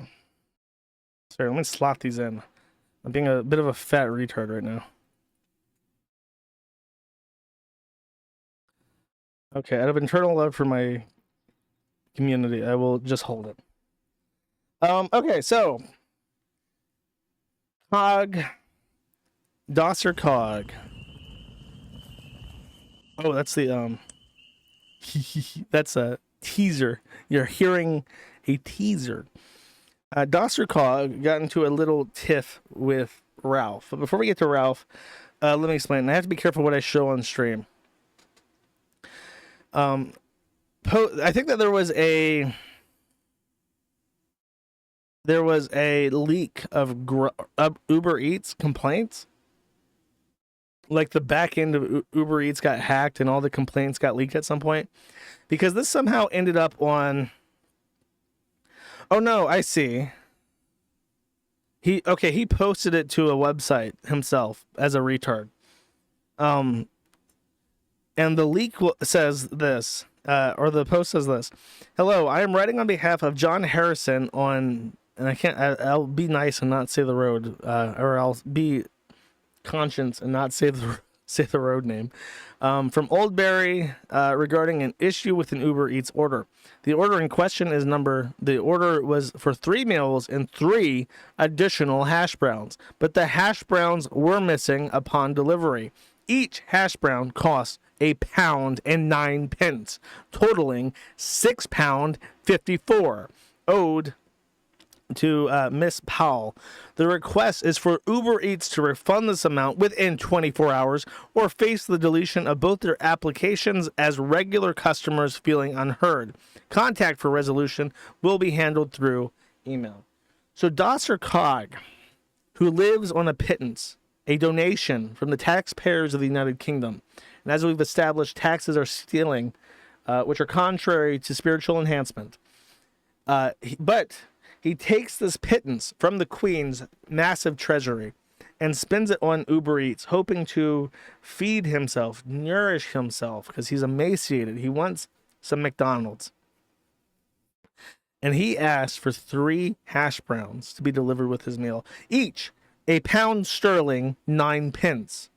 And none of them, of the 3 hash browns, 0 arrived, which deprives him of the limited financial resources that he has. So he has tried to solicit a response from the Uber Eats customer service, but none came. So he went to gethuman.com and filed a complaint there and said, listen, I have tried, as a reasonable man, all possible reasonable attempts at contacting your customer service to try and get my £6.54 in return, and yet I am not being compensated fairly. I will retaliate against you in the strongest possible terms by deleting your app from my phone, literally what he says, unless you give me my money back. I don't know if he ever got his hash brown money back. However, I do know that by posting his address and his name and his wife's name on the internet, he did dox himself. So let's pretend that you are Dosser Cog and you live at a house on some shithole street for poor retards in the United Kingdom. Your house would probably be I guess they call it a row house. Is the row house the name of these types of houses? Here, let's just show. How about this? If I go to Google and I type in a row house, this is what shows up. Is this a row house chat? British Angloid chatters who have stayed up to midnight to watch this fucking nonsense show. Is this a row house chat? Because I mean, it looks like a fucking dump to me. It looks like a filing cabinet that you put losers into, but a flat terrace housing, says Demon's Wraith. I like that one. Terraced house in the UK. Is on a scale Britoids, bear with me. On a scale of 1 to 10, 10 being the finest terrace house you've ever seen, and 1 being the most maligned terrace home that wouldn't be fit for an Indian living in London, how do you rank this terraced home, chat?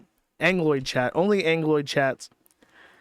Demon's Wrath replies again, a 5 out of 10. They all look like that. The girl from Bennington says this is a 7. So to give you an idea of how fucking dire it is in England, this house is a 7. As far as terrace homes go in the UK.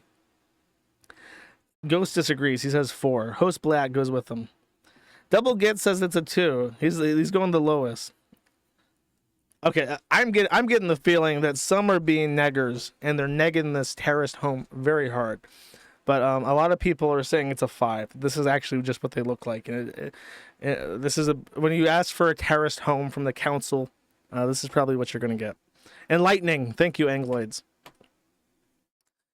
But, of course, after being doxxed, Ethan Ralph, the big bully that he is, who has many reasons to hate Cog because Cog flew his friend out to Portugal to beat his ass live on camera in the streets of Lisbon for everyone to see and laugh at, as he clutched his man purse like a fat gay baby sitting in the roads.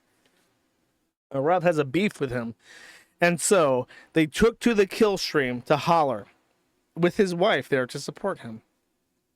Let's listen to the hollering, chat. Let's listen. Mexican gigolo to fuck your wife in the asshole, mate? Why'd you do it, Mel? Why'd you do I hear my family ask you? Why'd you do it? Hey, look, bro, family. Where's your wife? Where's your child?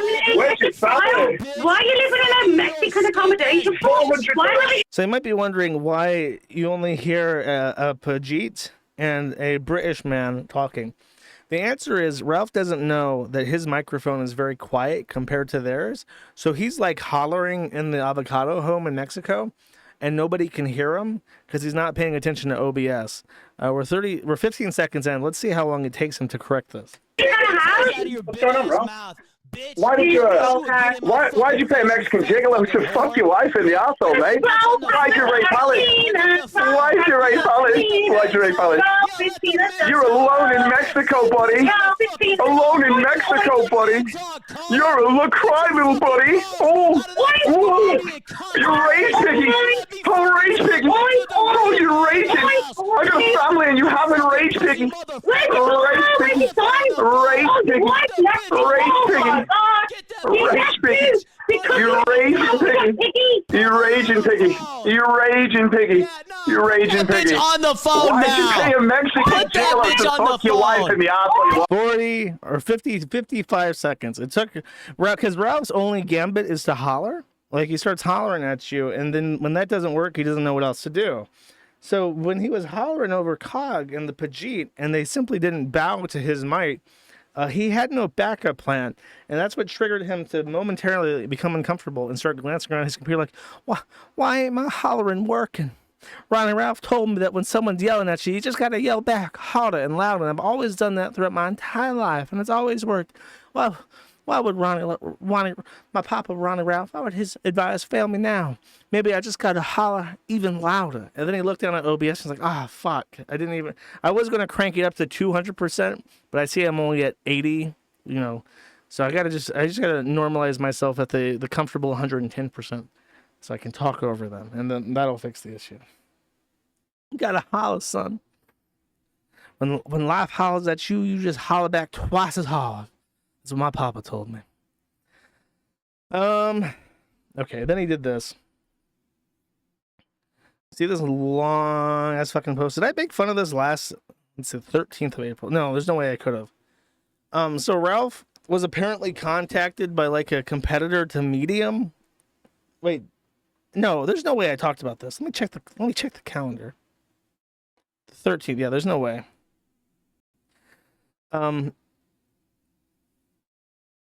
So, oh God, I don't know if I want to read this.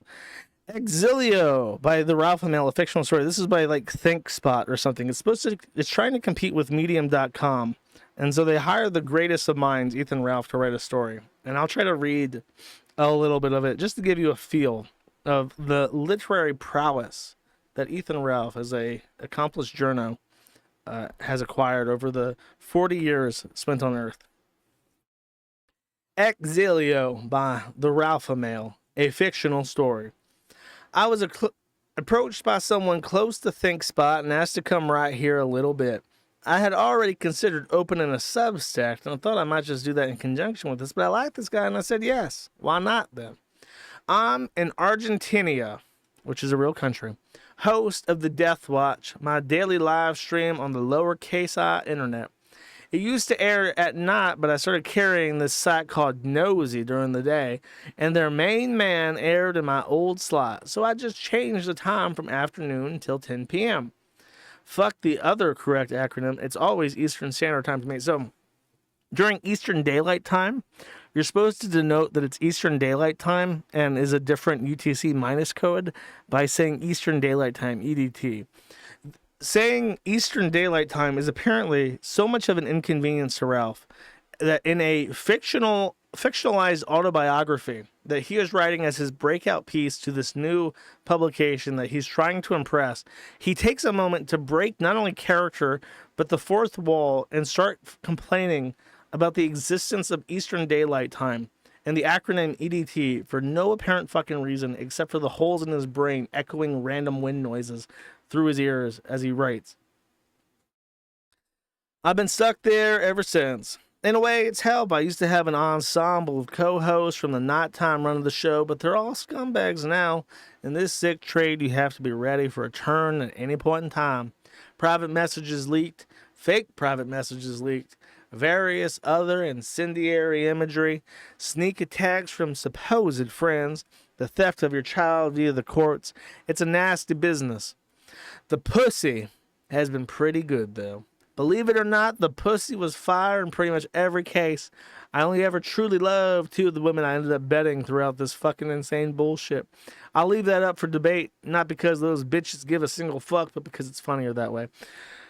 Nora and his mom are my official guesses. Knowing what I know about Virginians and knowing what I know about Ralph, Nora, the one that got away, and Mama Ralph are the two women, the only two women he's ever loved. I moved down here to the lovely city of Buenos Aires with family in tow. You know, I'm not perfect, but taking someone's child, leaving while they're out of town, and cutting off any access, knowledge, or photographic evidence of that child, somewhat unsavory. Many people might even call it sadistic. If you hate me online, you would say it's justice, or you might not even know about that salient fact until you read this story. It's all about the mob and the accepted lore at the time.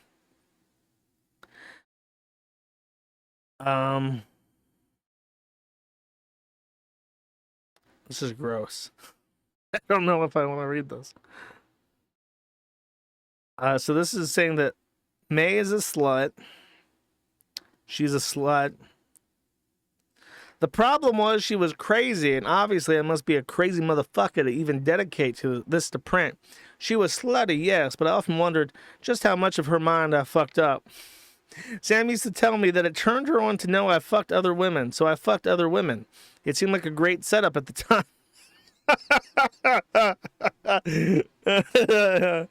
Looking back on it now, I see her self-harming and letting me do those things because she didn't think she was worth a shit. Subsequently, she revealed some alleged molestation from a family member when she was younger, a cousin. She also separately, she was also separately, awesome article, bro.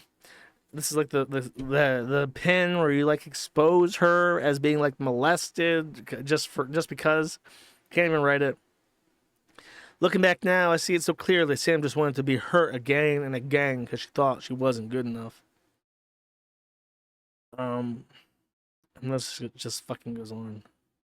Is this all a rant about May? We were going to have a son, and she decided to get all serious about all this health bullshit. I wanted to. Before and after she left me here in solitary exile.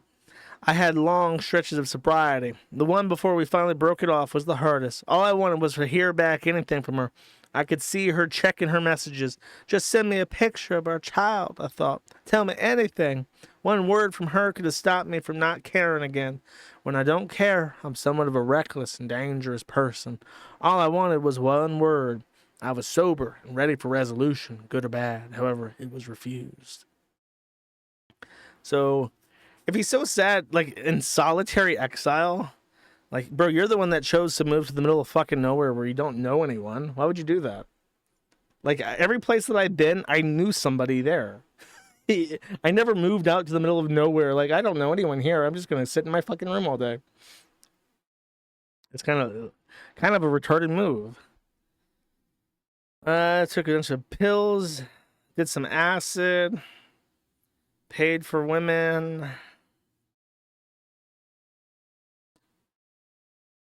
I'm a retard. I hate May. Women seem inherently more evil than men. It's hard for me to 100% hate a former domestic partner. It seems a lot easier for them.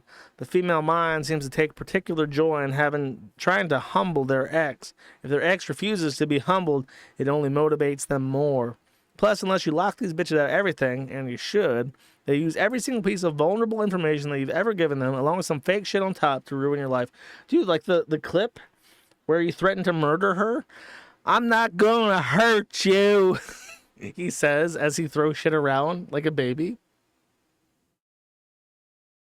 I'm not gonna read all of this shit. Oh, he spells Argentina right in this paragraph. He did some LSD. The answer is trust no bitch. I'm now sober in one of the biggest party capitals in the world. The fucking Zionists are trying to throw us into another war on behalf of their Jewish interests. The U.S. election doesn't even matter. I've got about 4 civil cases in the U.S. courts over silly shit. Kids stolen from me with no access or updates. Who even gives a shit anymore? Let's just go out fighting. Are you fighting? Does it feel like Ralph is fighting? Doesn't feel like it. It feels like he's alone writing up diary entries on bullshit websites nobody's ever heard of. You know what I do have, though? The shitty fucking lowercase I internet. I have 2024, which promises to be one of the most consequential years of my lifetime. That's not a bullshit line this time. It really will be. I've got Death Watch back up off the deathbed, and it's rolling along nicely. I said to someone the other day who was simping over some bitch who used to suck my dick, women are like Toyotas. They come out with a new model every year. I've always wondered, because there was a guy who left a comment on my last video, because I made a remark about the Ed Piskor stuff and how being a 40-year-old man chasing after 17-year-old girls is a really fucking pathetic and lonely thing to do. And he left a comment being bitchy like, I don't give a fuck if you think I'm creepy. I'm gonna fuck all the 18-year-old pussy I want. You can't stop me. You can call me creepy all you want. I'm gonna fuck that 18-year-old pussy. Like, you're gonna like pay for sex, and you're gonna pay more every year because you're like 40 and you're gonna start going bald and you're gonna start looking real fucking gross, and women are gonna charge you extra to put up with you, and eventually you're gonna be like 50 years old and you're not gonna have enough money in your pension to pay for 18-year-olds anymore, and you're not gonna have a wife and you're not gonna have kids, and you're gonna feel really, really unsatisfied with your choices in life, and you'll still be creepy. Just like Ralph. They're not hard to find. They almost always aren't special, but they think they are. Some, I assume, are good people, which is a Trump quote. Wow, he's so edgy. He quotes Trump. Wow. But stressing over some slud's the dumbest thing you can do in life, which is why I don't do it much. You smash that pussy, nut it all inside of it. Their biggest prize they gave to you over and over again with great enthusiasm. This is gag-inducing. That's really pathetic. What a sad old man.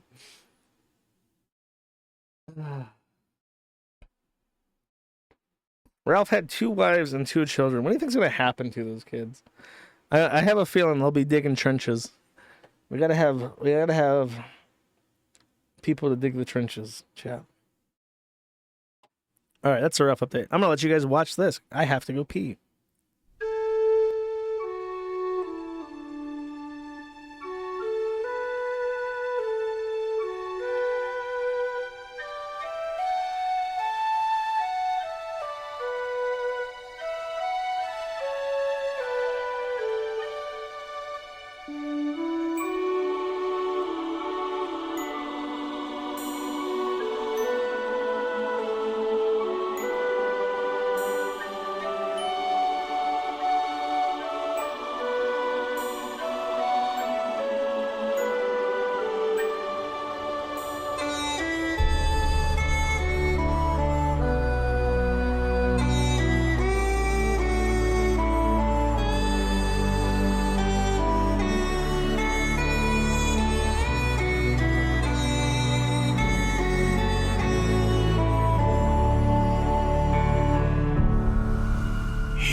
lie.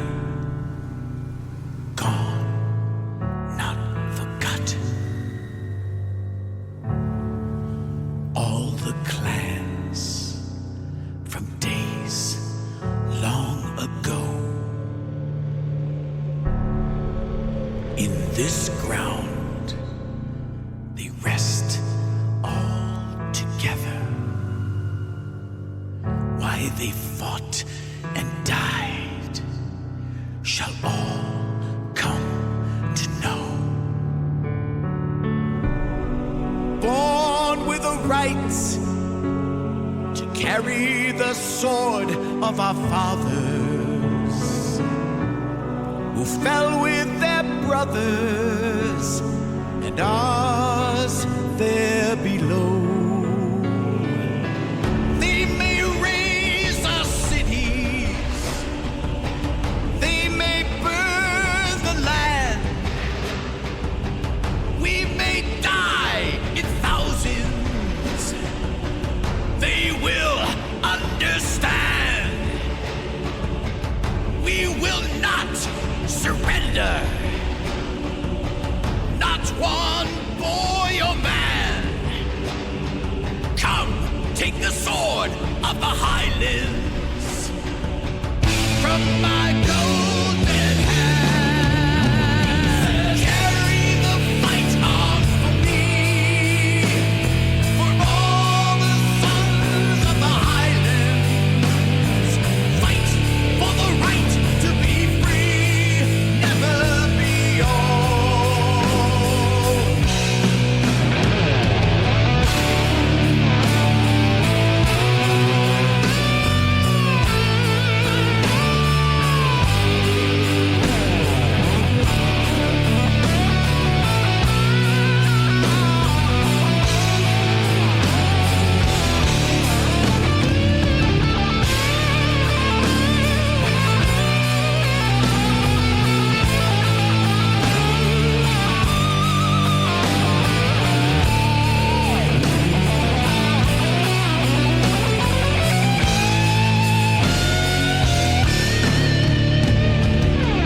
They may raise our cities,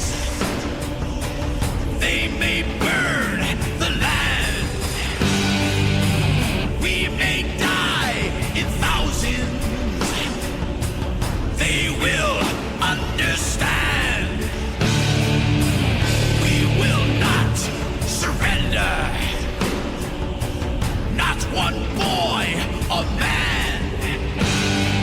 Come, take the sword of the Highlands from my golden hand. Carry the fight on for me, for all the sons of the Highlands. Fight for the right to be free, never be old. Carry the fight on for me, for all the sons of the Highlands. Fight for the right to be free, never be old.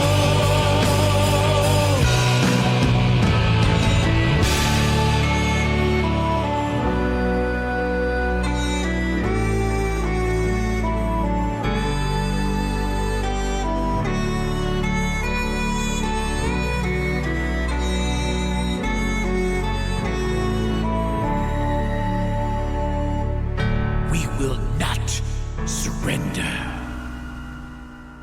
Not one boy or man.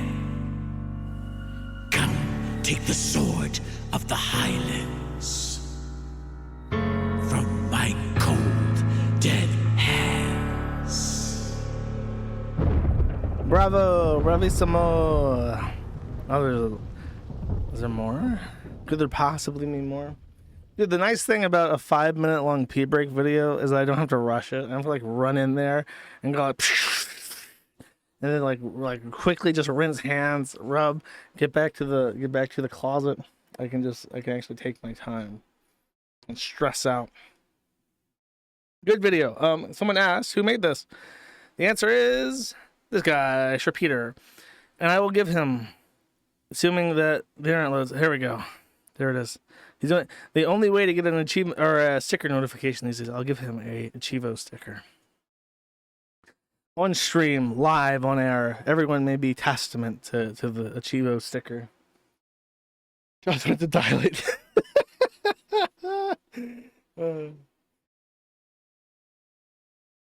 Okay, so what has Baldo been up to? Not much. I've kind of hinted that he's been canceling a lot of his streams. And it's kind of hard because I don't watch his streams. I can't say like, oh, he canceled like half of them. I just see like when I check his thread, I just see like constantly a notification that, sorry guys, I can't stream today. Something came up. And it's always like, I have a headache. I have to drive kids somewhere. Something came up. I got a cold. He's like canceling shit all the fucking time. And it really makes me wonder if he gives a shit. Or is just like sick and pathetic. So let me read this one first. Baldur's Gate did a breakdown of his familial wealth. His maternal grandfather is a guy named Louis Owen, who owned over 20 million shares of something called Petrofac Limited, a Jersey, as in UK Jersey company, who does petroleum engineering. And this today, based on this this math, this flowchart, equates to about $122 million. So the shares that he owned at this point. Now, he's a grandfather, so that gets divided between the children, and then that gets divided between the grandkids, or gets put into trust funds. But basically, there is no way, even with the considerable multi-million-dollar donations that they have made over the years, that Nick Rekieta has any loss conditions in life. Rekieta can do whatever the fuck he wants. He constantly has a trickle of income from his family. And there's no way that, unless he like seriously alienates his entire family by doing something really gross and really stupid, there's no way that he's ever going to get cut off. He doesn't have to work. He doesn't really have to try. He doesn't have to have a successful show. The fact that he did have a successful show and was independently successful for a while is actually kind of crazy, considering he really didn't have to. He had infinite free time, really, to go about living however he wanted. And the fact that his streams did well was just like an incident that was not, not guaranteed. But he didn't really have to, kind of like with Steven Crowder getting bankrolled by his wife. Rekieta was bankrolled by his family, and he doesn't have to really try. So that could be one explanation of why he can still like smugly condescend and smuckle about, yes, no, really, my contracts are paying out huge. Sure, you can calculate the fact that my Rumble rants and YouTube super chats and views are all down. All my metrics are in the fucking shitter. And the people that do watch seem to just hate me. But the Rumble contract, huge. They're so desperate to have me on. Haha. Because that seems like an excuse that he can use to just mask the fact that he's not really concerned. You know, he can hide behind invisible contracts that nobody can read with invisible numbers, because the real numbers are coming in steadily from a trust fund account that he's always been able to rely on.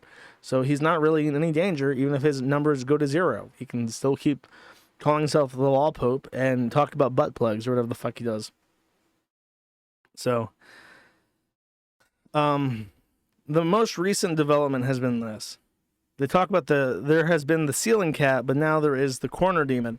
One of the things that Rekieta has started doing, in addition to looking up and to the left or right, is that he now looks into the corner of his room. Because you can see that his room has space. Like, this is the Zillow listings for the house, and you can see that his room has space in the corners for someone to sit. And we have seen, and this is a map of this, that we have seen that he will look over and like address somebody when he has a guest over, like when they came over. But he recently canceled one of his streams, and there's something weird about it. I'll let you see. Should have also downloaded this video, but I did not. So this is the intro, and then he like interrupts the intro and starts talking early. Democracy. Hey, what's up, guys? Welcome to Law Explaining the Interwebs. I'm your host, Nick Rekieta of Rekieta Law, small law firm in central Minnesota. I have some really shit news. I'm sorry. I have a very important personal issue that I have to deal with. I didn't know how to, it just came up in the last 40 minutes or so. Well, it's 11:45. It came up a little bit before 11. I'm sorry. I don't know. If I could do this show, I would. Huge apologies to my guest, Megan Fox. We will reschedule this thing as soon as possible. My big apologies to you guys. This is something I have to deal with. I don't have the ability to do the show tonight. I have to take care of it right away. I'm very, very fucking sorry. I will see you guys as soon as possible. Monday, most likely. If I can do a weekend show, I'm going to try. My Saturday's really busy. My Sunday may have some time. So, really fucking sorry. Fuck. See you guys soon. Peace. Peace. Notice there were no ceiling cats in that footage, but let's take a look at where his eyes were. There's a part like right here. He is looking at something. He is looking something dead in the fucking eyes. There has to be someone sitting there.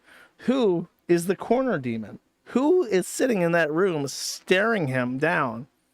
There's another part where he like fully turns his head. I think it's right here. I didn't know how to, yeah. It just came up in the last. This entire speech. I didn't know how to, it just came up in the last 40 minutes or so. And then there's a part where his eyes flicker. To see if I can find Megan Fox. Watch his eyes. He flickers to the corner demon too. My big apologies to you guys. This is something I have to deal with. I see don't right there that glance. I don't have the ability to do the show tonight. I have to take care of it right away. There's another part where his eyes just flicker. Very fucking sorry. Yeah, as he says this too, like he's like staring something down as he says this. Very fucking sorry. Sorry I have to deal with this bullshit, staring angrily at the shadow demon in the corner who is making me get off the stream. I'm making sure that he knows that I'm saying this and it's about him. See you guys as soon as possible. Monday, most likely. If I can do a weekend show. Was that the eye flick? Monday, most likely. If I can do a weekend. Yeah, because he looks at the shadow demon. Most likely. Because he doesn't know in his head, because he's not setting the schedule. The shadow demon in the corner is the one that's setting the schedule. And he's saying, I think I can stream again on Monday. Looks unconfidently towards the shadow demon to make sure that the shadow demon is nodding. Yes, you can stream again on Monday. That's the next time you can stream. But he doesn't know. He's trying to remember the schedule that was just told to him by the shadow demon that... Yes, it is on Monday, the next time you can stream. We're just doing it over the... I need to requiesce your soul for the weekend, but you'll be back in time for a Monday stream. Like that was explained to him at some point, but he forgot because of the holes in his brain. He doesn't remember if it was Tuesday or Monday that he can stream again. If I can do a weekend show, I'm going to try. My Saturday's really busy. My Sunday may have some time. So, really fucking sorry. Fuck. See you guys soon.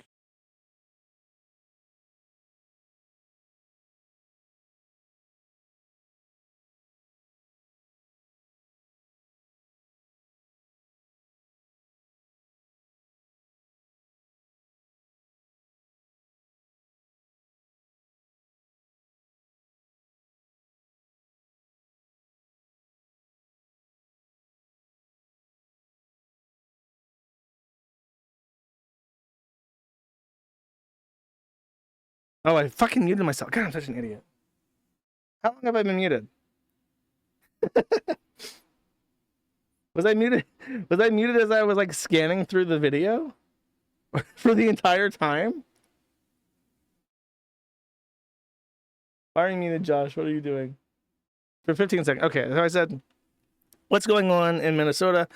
Why are the streamers turning gay? Why are the Christian couples becoming cuckold couples? Why are the weeaboos getting cancer, AIDS? Well, what's going on in Minnesota?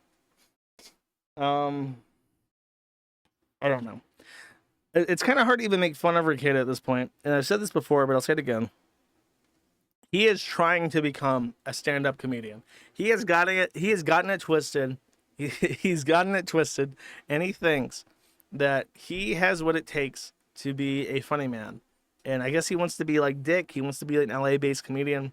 That's my only, my only thought is that he wants to do stand-up like Dick because he thinks that kind of lifestyle is sexy and fun and exciting and fast-paced, and it's not like what he had in Minnesota.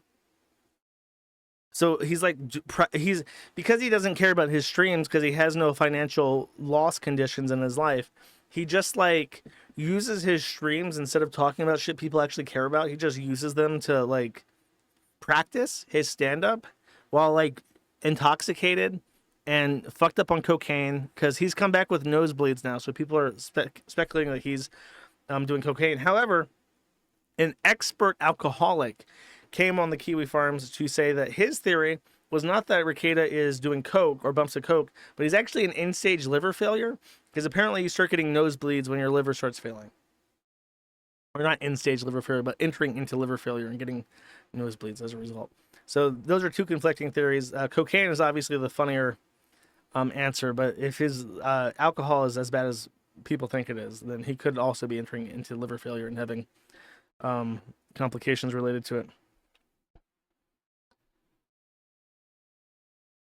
It's impossible to like Nick. Dude, I really wish that Dick Masterson never befriended a bunch of pedophiles, that Rekieta, fuck, what did Rekieta get mad at me about for? Because we kept talking, because he got mad over the Kiwi Farms, right? And he like started icing me out and shit, and refusing to talk about cases that were happening because the Kiwi Farms was not being kind to him and Drexel because he was becoming like a fucking weirdo. I wish Rekieta had like the tenacity to just deal with that instead of crying about it. I really wish so. I wish Ralph wasn't like a fucking loser, retard, fat, inbred, perhaps potentially incestuous alcoholic. I don't know. Everything I touch turns to shit. I don't know what to tell you. Such is life.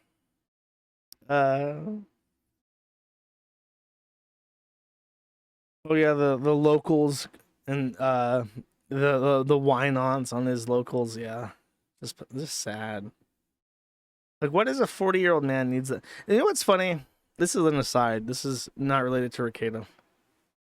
But it made me wonder, because Rekieta and Dick and Ethan Ralph and all these people I talk about are so old. Like, they're all 40 plus or touching 40s.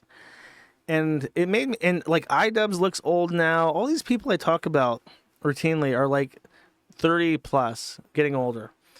And it's like, I can't decide if the major entertainers are like older now, because it used to be it was all young people who were like the heads of YouTube. But now it's like you have a huge ensemble of people who have been around for a long time and aren't just like kids trying to make it big on a brand new platform or getting popular on a brand new platform. It's like aged people who have been around for a very long time and who already have success that are just still kicking. Like Keemstar is also like 40 plus and shit. It makes me wonder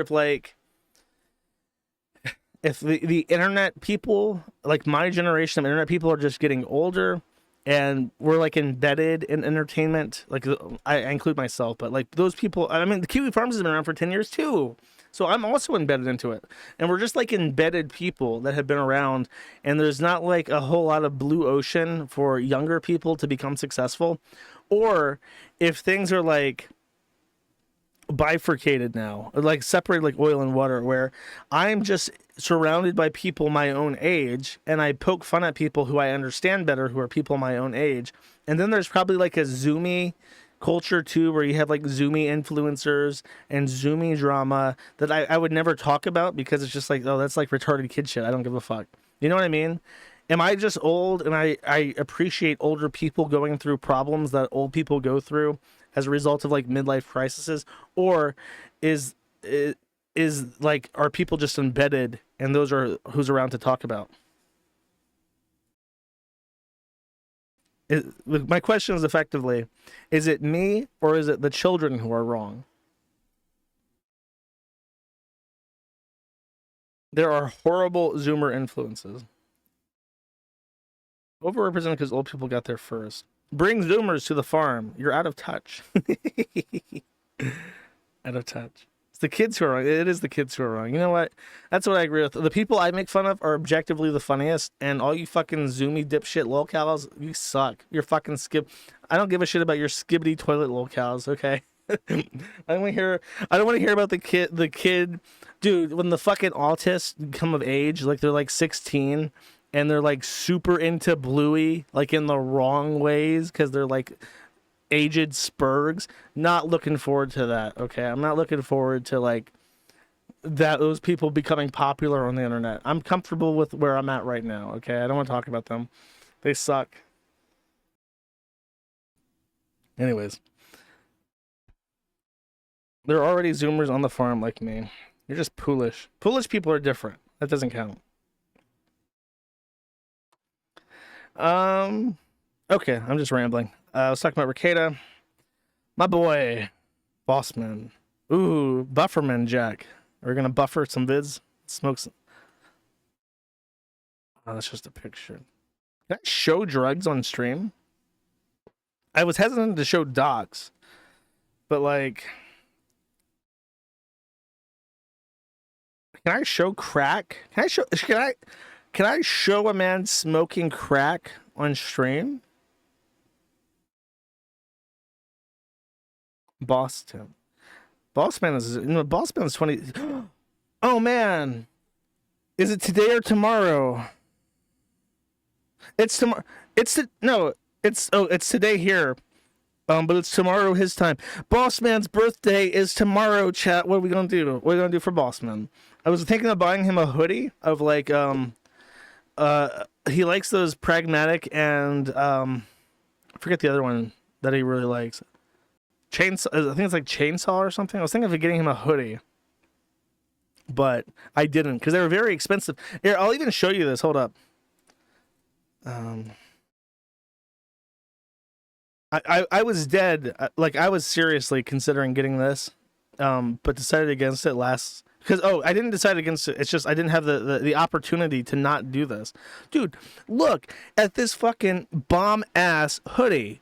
It's not a hoodie. It's a varsity. This is like everything else that they sell looks like shit. But this varsity jacket, I mean, it's very expensive too. That's fucking crazy. But it's still sold out because it's like so dapper looking. I was thinking, oh, dude, Bossman would look great in this fucking varsity jacket while he smokes his crackarooski and gamba sessions.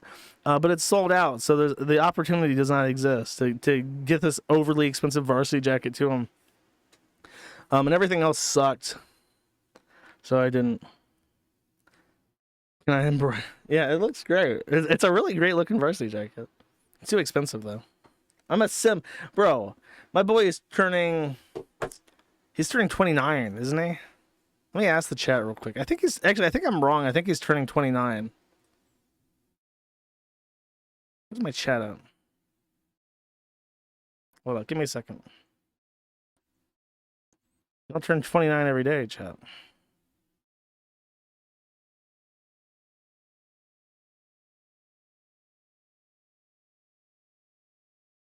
Dude, the shit's so slow.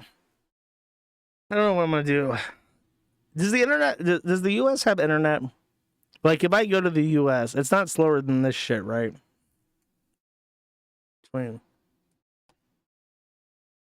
That's what I thought. Fuck boys. I'm trying to correct me. We said 26. Look, everything I say is wrong the first time, but the second time I nail it. Don't even try me. Okay, let's see if this crack video is ready. Oh, hell yeah, it's ready. We're so ready, chat. This isn't even gonna get me high, dude. Okay. Why is it not buffer? Oh my god.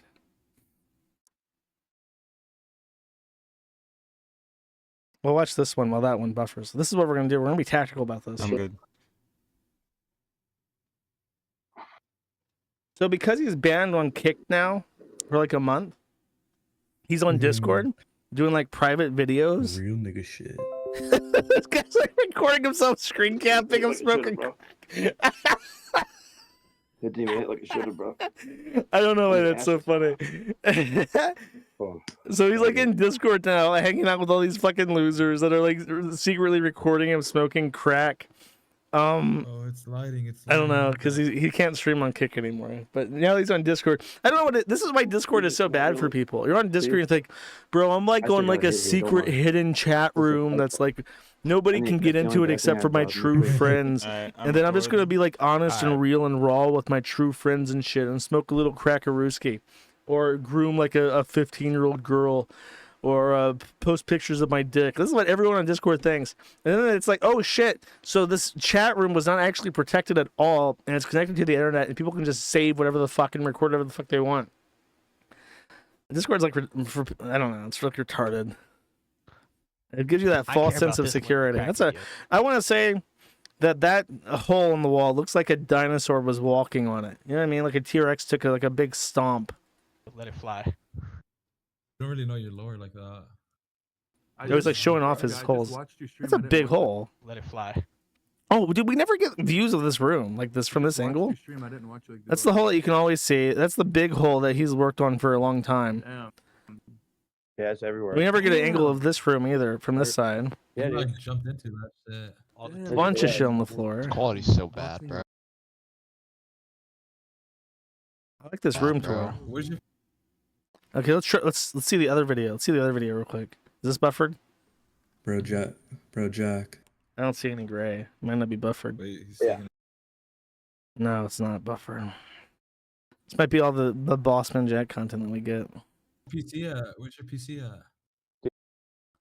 How did I not save this? How did I not save the videos? Bossman Jack smoking crack. Oh, that's his computer. This is so novel. I've never seen these views of his room, chat. Look at this. He has... Oh, I thought he had like the default like Windows Meadow thing, but I think that's like the regular screensaver that you get when you just have like your login pages.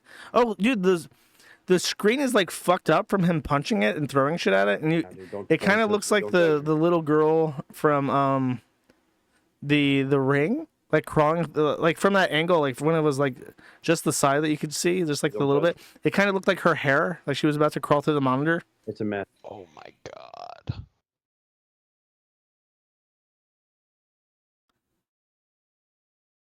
One Boofer. You should hang out with him. It's probably a bad idea to hang out with crackheads. I'm gonna say it. I enjoy Bossman Tent, but I think that even for me and the levels of retardation that I'm willing to deal with, I think crackhead is probably like a bad idea. Like even I thought it would be fun maybe to go fishing, doing like a fishing stream with Bossman, but then I realized he'd be high on crack and he'd probably be too impatient to catch any fish. And what's the point of going on a fishing stream unless you catch a fish? I've been living like a slob, bro. Bro, what happened to your monitor, nigga?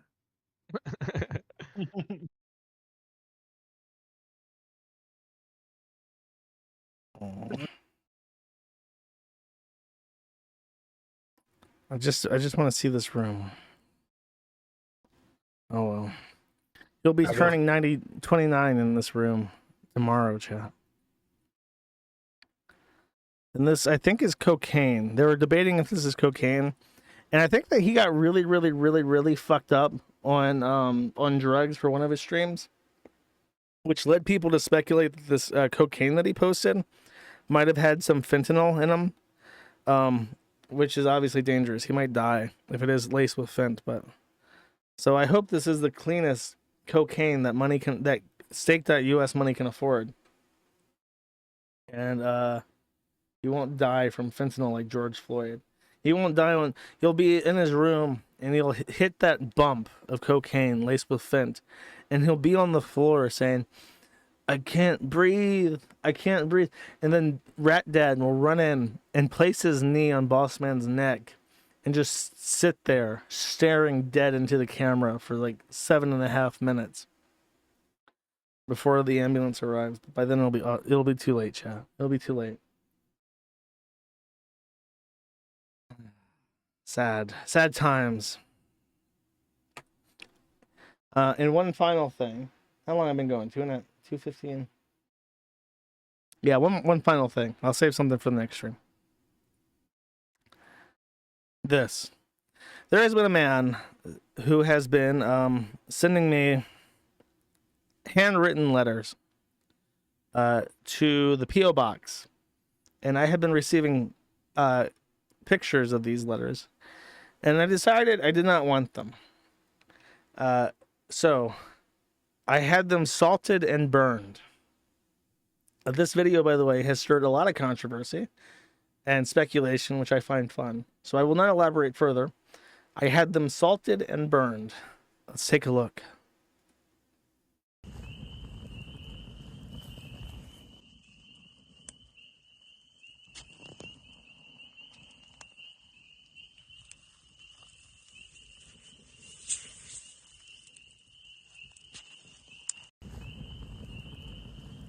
I'm pretty sure that salting and burning letters is the only way to cleanse and destroy a demonic artifact, which is why they were done. Okay. So I think that will be it. I will now read the super chat messages, and I will see you guys on Friday if you don't want to stick around for that. And I have a nice song picked out that someone actually suggested in the Matthew Internet thread that I really liked.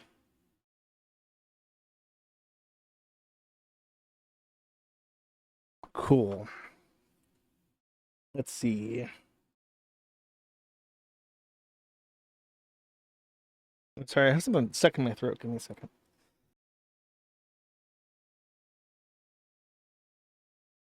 Ooh, that was a bad cough.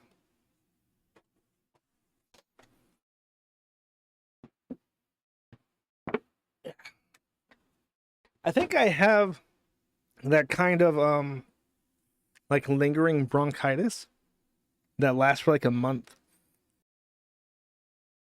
Because even though I feel completely fine, I still have like this cough that I didn't have before. And it's a little bit concerning, to be real with you.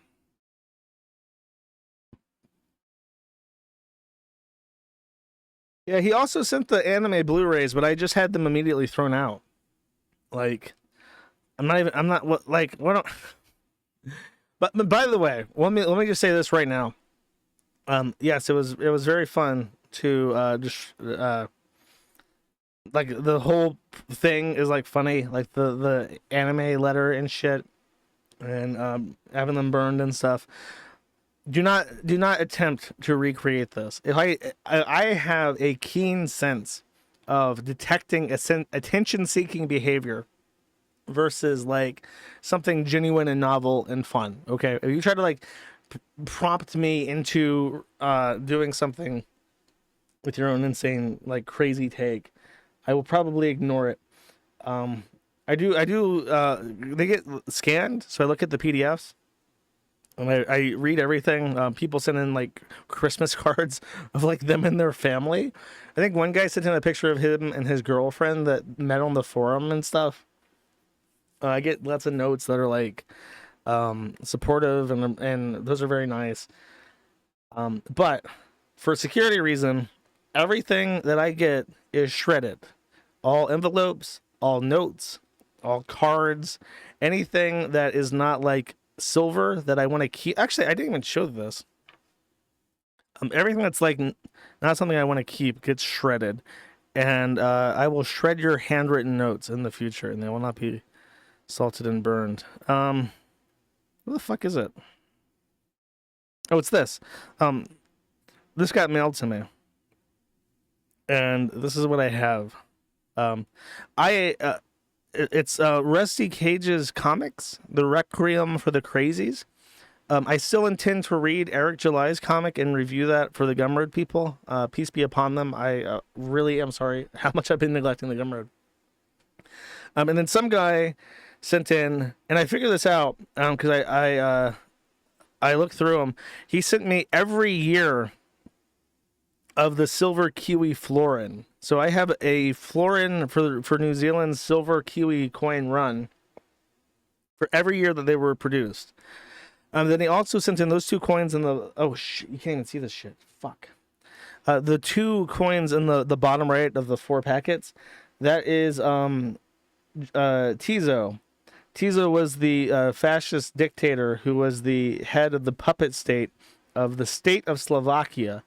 After the Munich conference and after Czechoslovakia was annexed by the Third Reich, Slovakia was given independence.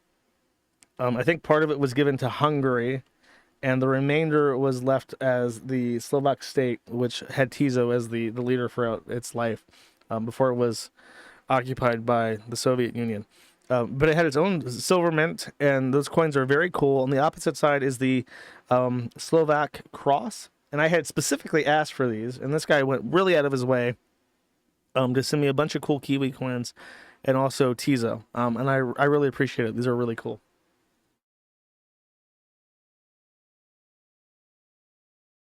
So, that said, I will now actually read the Super Rares.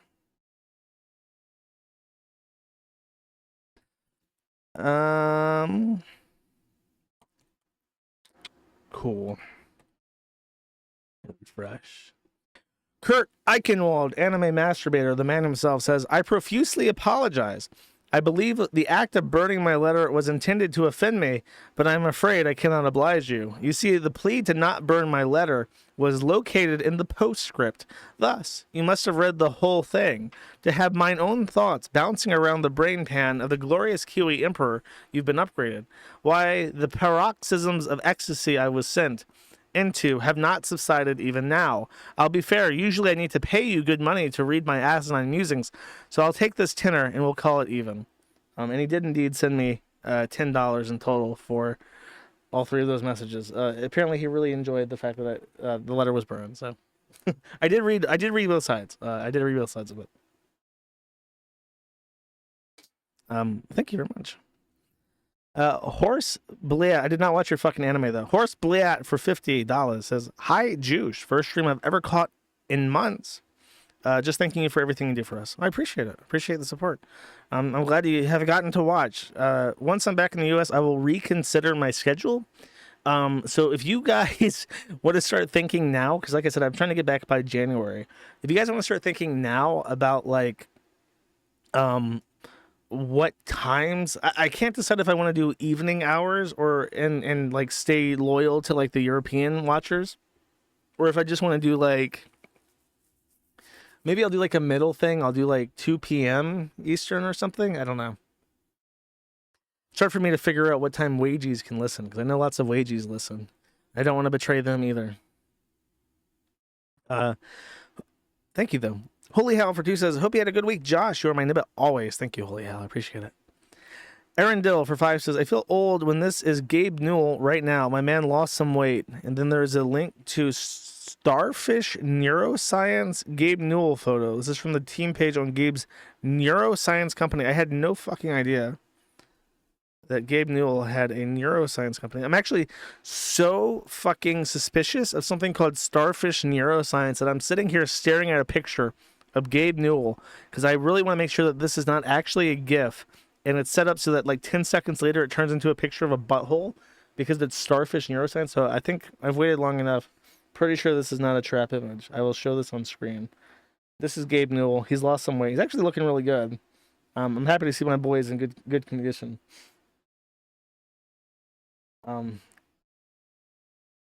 Starfish Neuroscience is a bad name though. I'm just gonna say it. Thank you. Doing Your Mom 2988 for 6 says epic me, and then there is a YouTube link. However, he does not understand that I am on the most cheeky breaky shit possible right now, and the proposition to load a YouTube video, especially for $6, is just out of the question. I'm sorry. I can't even, like, it doesn't even load to the point where I can read the title of the video. Let's just try real quick to see if I can read the title of it. No, the page is not loading. I apologize. Do not send any videos. If you sent in any videos this stream, you're out of luck. Brain Bucket for $10 says, here's some dosh to cover the lotion to recover from the annual IRS reaming. Dude, don't even...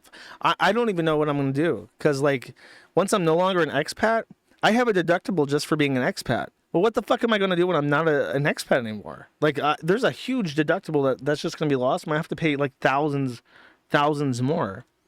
Not looking forward to it. There was a person explaining like how much taxes she paid federally and how much taxes she paid on a state level, and then like as someone in New York, and she's just like, because she paid something like $20,000 out of like a regular person's income. It's like how are people making ends meet? Unfortunately, I should be fine, but it's just like that's money I could be putting into the future. That's money I could be doing for this and that. This is money I could be putting back into the forum to make it better. It's like it's money that I'm gonna have to give to the IRS to fucking murder and rape brown children in Tehran. And it sucks. Kiwi friend for $20 says, Chief Janny Jersh, I am glad to see you're back and well. Now that tax season is over, I can finally catch you live again. I have a cute picture of my cute pup, and then there is a tiny URL, which is extremely suspicious. Let me see what it is. This is a cute picture. I think you've sent me. Was that a Windows sound effect? It was. I think you sent me many pictures of your dog by email. They recognize this dog. Here is his dog. It's a very nice dog. Thank you very much. Happy you can watch live.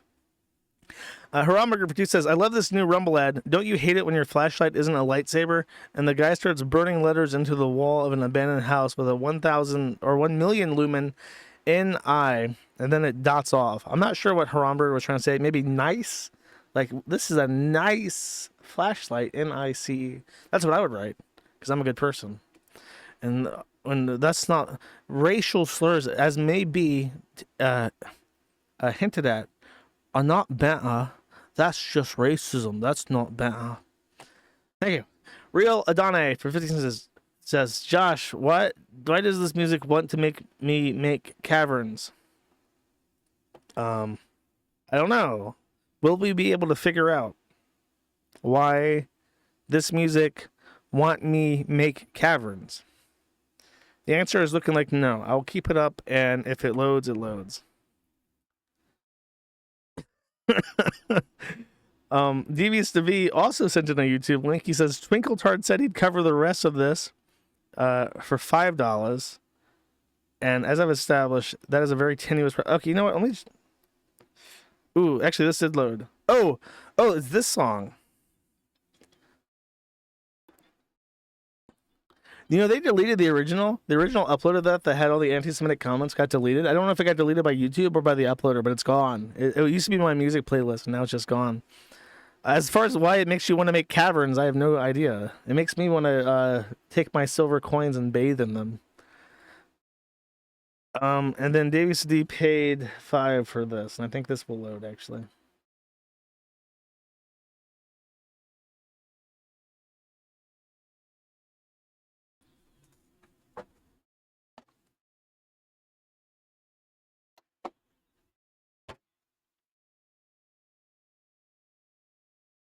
Come on, wait a minute. I muted the wrong thing. So now it doesn't make sense. Come on, more. Give me some more, even more, dear. Come on. Wait a minute. What's wrong with the horse? Why does this have 300,000 views? Oh, because he holds your horses. Okay.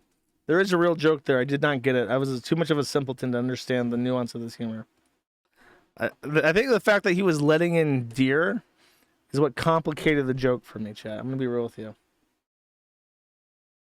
Sorry, I didn't mean to mute the entire thing.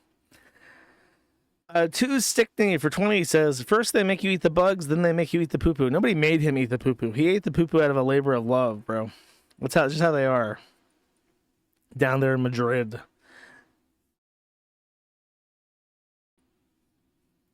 And Tease for 5 says, please tell Rainer to not touch children. Like, no, Rainer, don't touch that child. No, Rainer.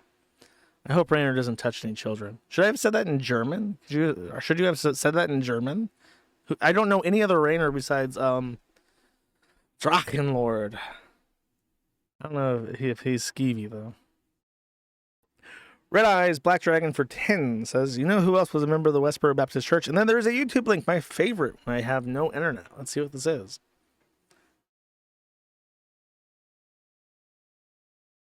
Yeah, that's a good idea. Yeah. It's like the Christians when they impose their beliefs upon people.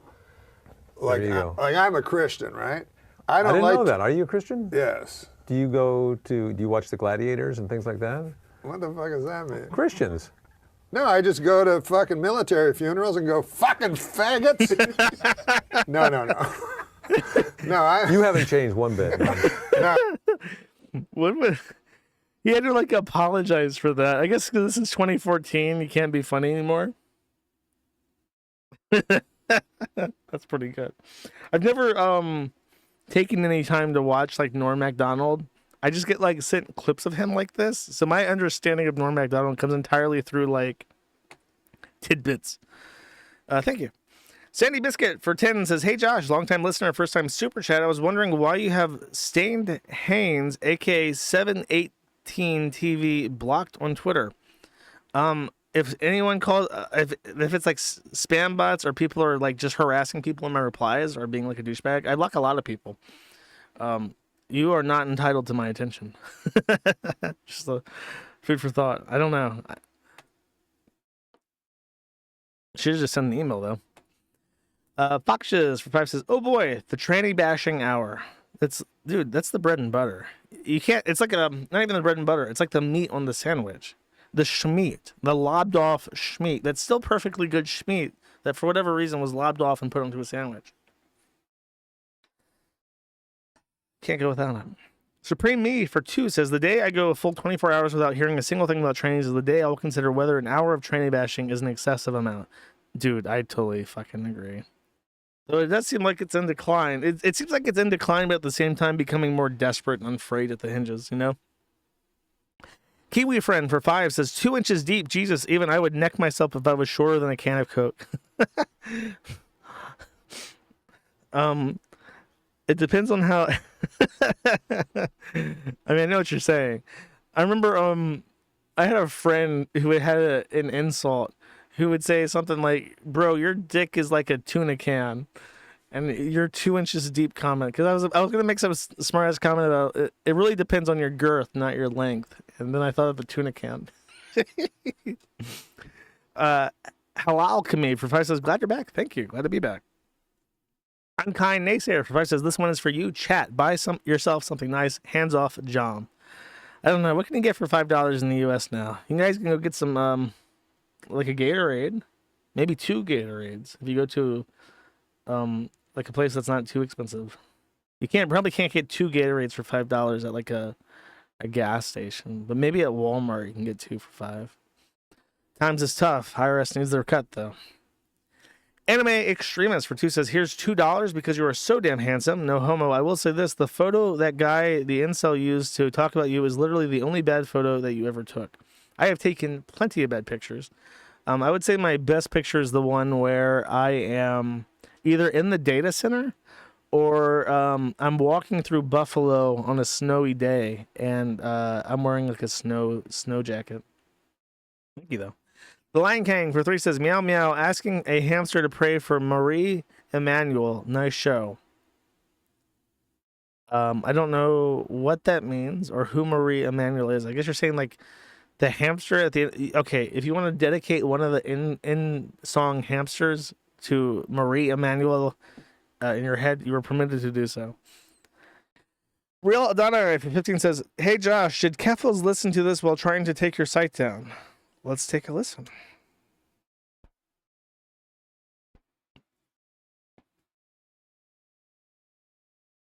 We want to thank you for all your hard work.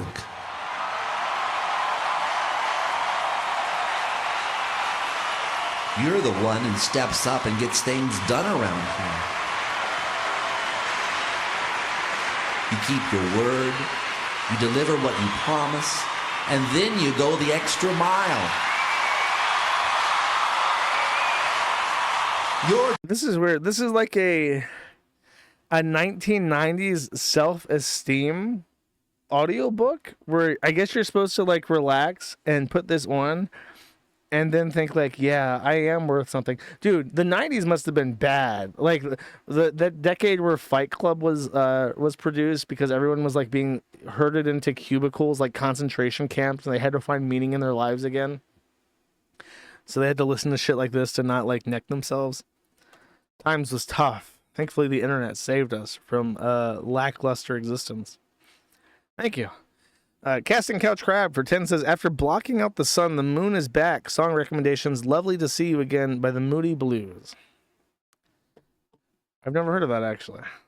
I will put it on a search tab and I will listen to it. I have a special song picked. Well, it's not special really, in terms of content, but it's a really great song. It's by a new guy. Someone suggested an artist to me, who I've listened to a couple songs and I really like them. Angel Vomit for 5 says, "Hey friends, can't watch tonight, but have a great stream." Thank you. I hope this stream lives up to your expectations.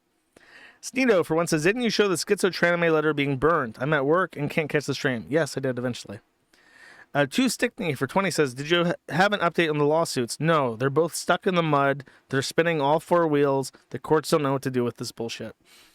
Thank you. Appreciate it. Paying Penguin for 1 says, "I remember the first split in the atheist movement was Atheism Plus. Then the Bill Maher Ben Affleck was another split. The final split was AIU versus TJ Kirk on Black Crime." I don't remember the AIU TJ Kirk on Black Crime thing, but I do remember Atheism Plus, because that happened during Gamergate. And basically what happened is that because atheism became the norm and Christianity became like the fringes, especially like in pop culture and the internet and stuff, atheism content declined because it's like, what the fuck is the point of listening to people say like, yeah, God doesn't exist, and you don't believe that he exists? Like, what are you gonna do? Like, if you don't believe that he exists, and nobody's forcing you to believe that he exists, and mom and dad don't talk to you anymore, there's no point listening to TJ Kirk say God doesn't exist. So then the next big thing became like feminism during Gamergate, and there was like a split in the Fedora community between people who wanted to bash feminism and people who wanted to support like an intersectional atheist plus feminism type thing, and that like split the streamers. I think I can't remember if Atheism Plus was pro or anti-feminist though. Atheism Plus started in 2011, but it like came to a head, I think, during Gamergate, if I remember correctly. Because that's what I remember hearing. Let me rephrase that. That's where I remember hearing about it, was during Gamergate. It might have existed prior and been like a thing that was kind of like starting up, but I didn't hear about it until the controversies during Gamergate and feminism and shit. Supreme Me for 2 says, "One of the worst things caused by the internet was people like Destiny who belong at the bottom of the socioeconomic hierarchy being given wealth and a platform he would not otherwise possess." Well, I mean, the thing is, when you allow people to succeed and you allow people to put themselves out there and to be rewarded for their time, if people want to reward them, you end up with a myriad of voices. And it wouldn't be so frustrating to see a boring person like Destiny become successful if other people were also allowed to become successful who didn't strictly align into this mediocre, safe, tame category of people that the internet allows to be successful. It's not just that Destiny is successful despite being so, like whatever. It's that, there are people out there who are really funny and really clever who are banned from profiting off their work, and that fucking sucks. By the way, if you made it this far, you must be a true fan of the Man at the Internet podcast. If you are a armed lunatic with no criminal history who I can trust, and you would trust me with your social security number, full name and address, date of birth, and would allow me to sign paperwork with your name, and you would sign whatever I hand you, and you're also crazy, but you're also trustworthy, and you're from the state of Tennessee, you were born in the volunteer state, you breathe the volunteer state, you will die in the volunteer state, email me. My email is on my platforms. You can also send me an X message if you desire. I need someone who is not a retard and is also trustworthy and is also devoted to the cause. Because I have an idea and I want to test it, and I need somebody. I need a top guy from Tennessee, specifically Tennessee. Thank you. Eugelis Sneed for 5 says, "Help, my name is Daquavius and I got 5 kids. Shit, man. What you talk about? You need help. 5 kids. That's 5 checks. That's 5 cheddar biscuits going into your bank account every month. Foo. You already got this shit figured out. Just tell the IRS I ain't got no money. What the fuck? I'm underprivileged. No money for them programs. 5 kids. Shit.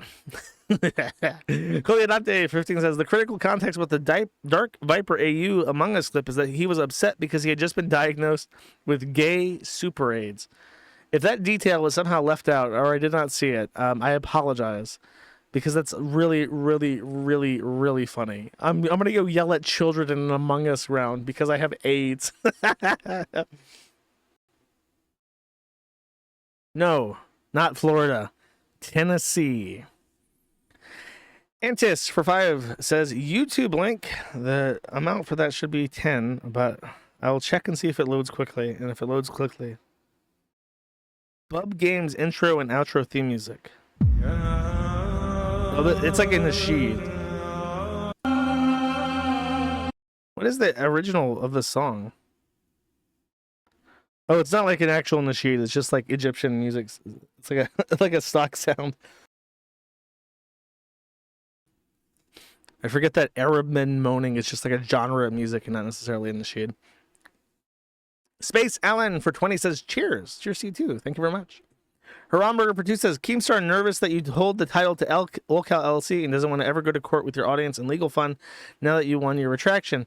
Be my friend and share your viewers. Well, just, everything that Keemstar does is for Keemstar. Like, he never does anything for anybody with the purpose of actually trying to help them unless he thinks that it will benefit him in some way. And in our conversation, I told him, I'm willing to talk to you under certain conditions. And condition number 1 is that it will not be on the Fat Retard podcast. I don't care how it's done, whose show it's on. It will not be on a show called the Fat Retard podcast. And I don't think he was amenable to that. So it's like, whatever. Like, I'm willing to have a serious conversation with you. I'm not willing to be a guest on the Fat Retard podcast. Kolethulu for 5 says, please talk about the New Age Messiah and Ralph. Bro, I don't know what that means. I'm gonna be real with you. If that's some shit, you gotta tag me into it and show me what the fuck you're talking about, because I don't know what you mean. I apologize. Anime Extremist for 2 says the Locale podcast / Locale Live is surprisingly really good. I'm actually surprised with how good it is. I listened to it while working. It would be really enjoyable to see you as a guest on there. Too bad. Kurt Eichenwald, Anime Masturbator for 5 says Glorious Kiwi Emperor.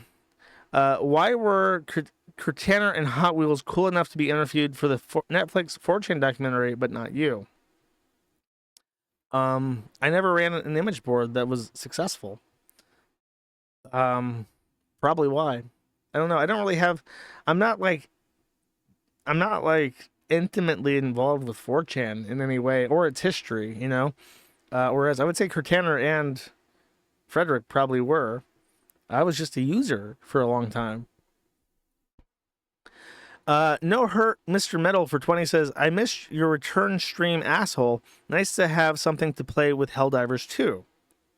Oh, I'm glad. I got a little bit of time to play that like weeks ago, but I stopped playing right as they introduced the mission where you have to like defend silos, because if I only play with randoms, and that mission was like agonizing. And there's so many connection issues too. That was the other thing. It's like I kept getting disconnected and shit. And there was so much time, like these fucking loading screens where you shoot into the ship, and then you walk out and you're all like frosted, and then you have to walk over to the pod and get back into the tube. And it's like there's like 45 seconds of intro animations every single goddamn time I get disconnected from a fucking mission lobby. I really got to work on that shit. I don't know if they fixed that yet. It's been a while. I haven't had any time. Happy to help though. Unkind Naysayer for 2 says, when I open my sandwich, I like knowing what's inside is for real. Nothing but perfect, crispy chicken breast in every McChicken. Want to know more? Visit www.mcdonalds.com. McDonald's, I'm loving it. I tried the crispy McChicken. Or I can't remember what it was. It was a new chicken sandwich. It was advertised, and I ate it, and it was good. I can't remember if it was McDonald's or something.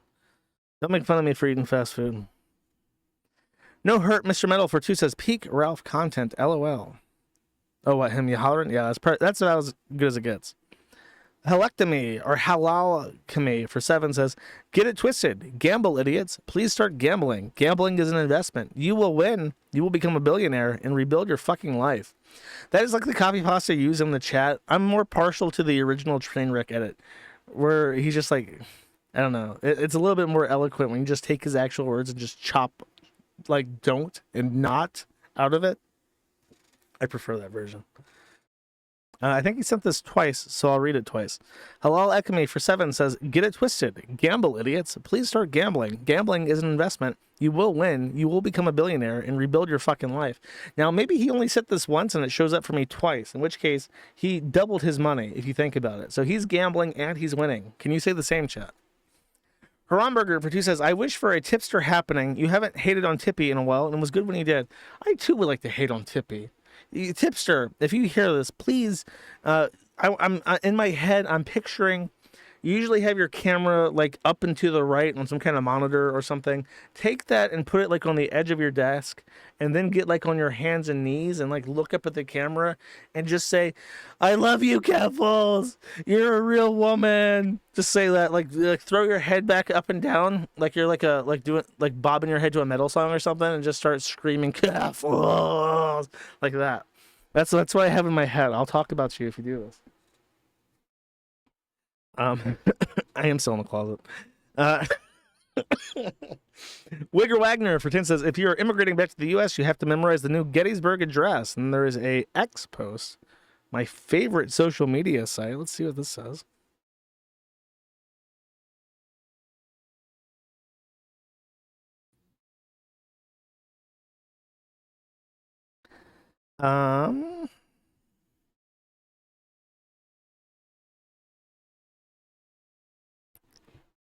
Wait, do I really have 2,000 people watching on X? Is that accurate? Is this like botted? Am I being fucked with? 2,845 viewers. That has to be broken. Like, that has to be views total. Test. The chat's not bumping. Then again, it doesn't show up on screen, so I don't know. Maybe it doesn't bump. Oh, and only verified users can post in the chat. I think Elon is fucking with me. No, there's definitely people watching this. Who the fuck are you people?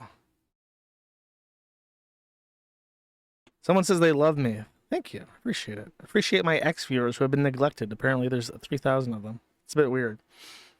Anyways, let's listen to this. Union was saved by the immortal heroes at Gettysburg. Gettysburg, what an unbelievable battle that was. The Battle of Gettysburg, what an unbelievable, I mean, it was so much and so interesting and so vicious and horrible and so beautiful in so many different ways. It represented such a big portion of the success of this country. Gettysburg, wow. I go to Gettysburg, Pennsylvania to look and to watch. And the statement of Robert E. Lee, who's no longer in favor. Did you ever notice that? No longer in favor. Never fight uphill, me boys. Never fight uphill. They were fighting uphill. He said, wow, that was a big mistake. He lost his great general. And they were fighting. Never fight uphill, me boys. But it was too late. Union was saved. What the fuck? There's no... I honestly wouldn't have thought this was real if I hadn't seen it with my own... There's no way this is real.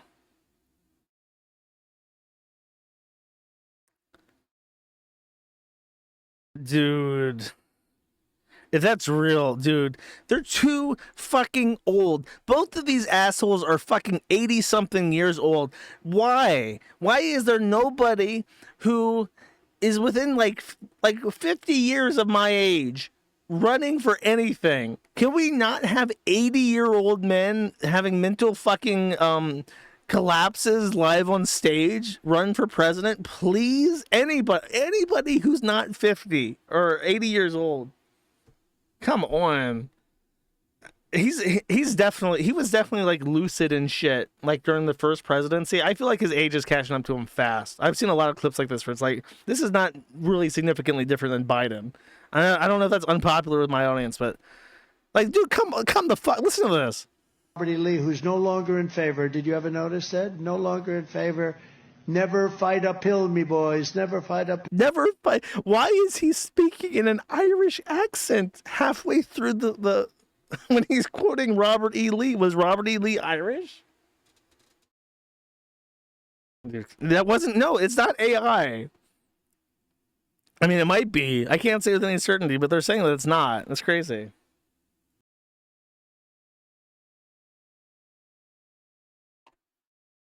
I don't know. It could be. Definitely, it sounds like AI, but they're saying that it's not. There's a picture of Mike Lind with the MyPillow in his hands on the screen, which kind of legitimizes it. It's kind of like, look at this. Can I show you this? Like he's talking, right? Statement of Robert E. Lee, who's no longer in favor. Did you ever notice that? No longer in favor. Never fight uphill, me boys. Never fight uphill. They were fighting. And then there's like in the middle of this incoherent Irish accent that he's doing, there's a picture of Mike Lindell's in MyPillow. By the way, what the fuck is Schnecksville, Pennsylvania? Is that real? That sounds like it. That would be like if someone did a video of me talking and then they like said it's in Sneedsville, Tennessee. It's like, wait a second, that's a bit fake. Yeah, dude, that sounds bad. I don't know. Maybe it's just because he's stressed or something. I don't know. Is this AI? I'm AI. Cool. Oh, I can show my chat. Look, the X chat is on screen. Hello, I will say. There are people there, real people on X watching this. I can't believe that has to be like a bug or something. 2,000 people watching on X. That has to be fucking broken. I blame Elon Musk. Cool. Next. Let me close this so it doesn't soak up any. Sneedo for 10 says, this was Tipster before he turned transphobic. Ethan Klein was an announcer on the H3 Streaming Awards. Oh, Tipster content. Excellent. I had just asked for Tipster content. This might be what I asked for.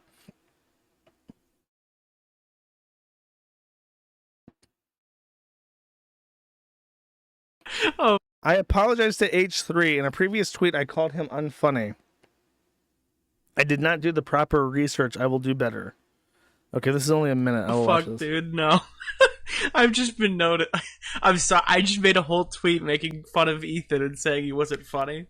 And hold on, he opened this show like this. What is up, everyone? Tipster here. Well, as some of you H3 fans, I'm the guy who says, "Cheers, my dudes. Love ya." No, thank you all for joining us for the Stevie Awards tonight, live at the Dolby Theater.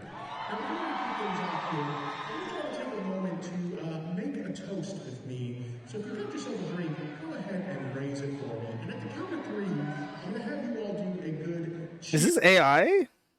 Is this AI? This is like this is. I mean, I know that the sound effects are added, but like, is him address? Is this like a skit that he's doing? What the fuck is this? Got it?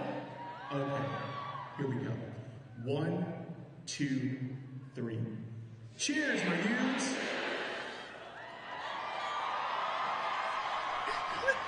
Okay, now with that out of the way, let's go ahead and let's get this show Dude, started. thank God he beat his alcoholism, dude.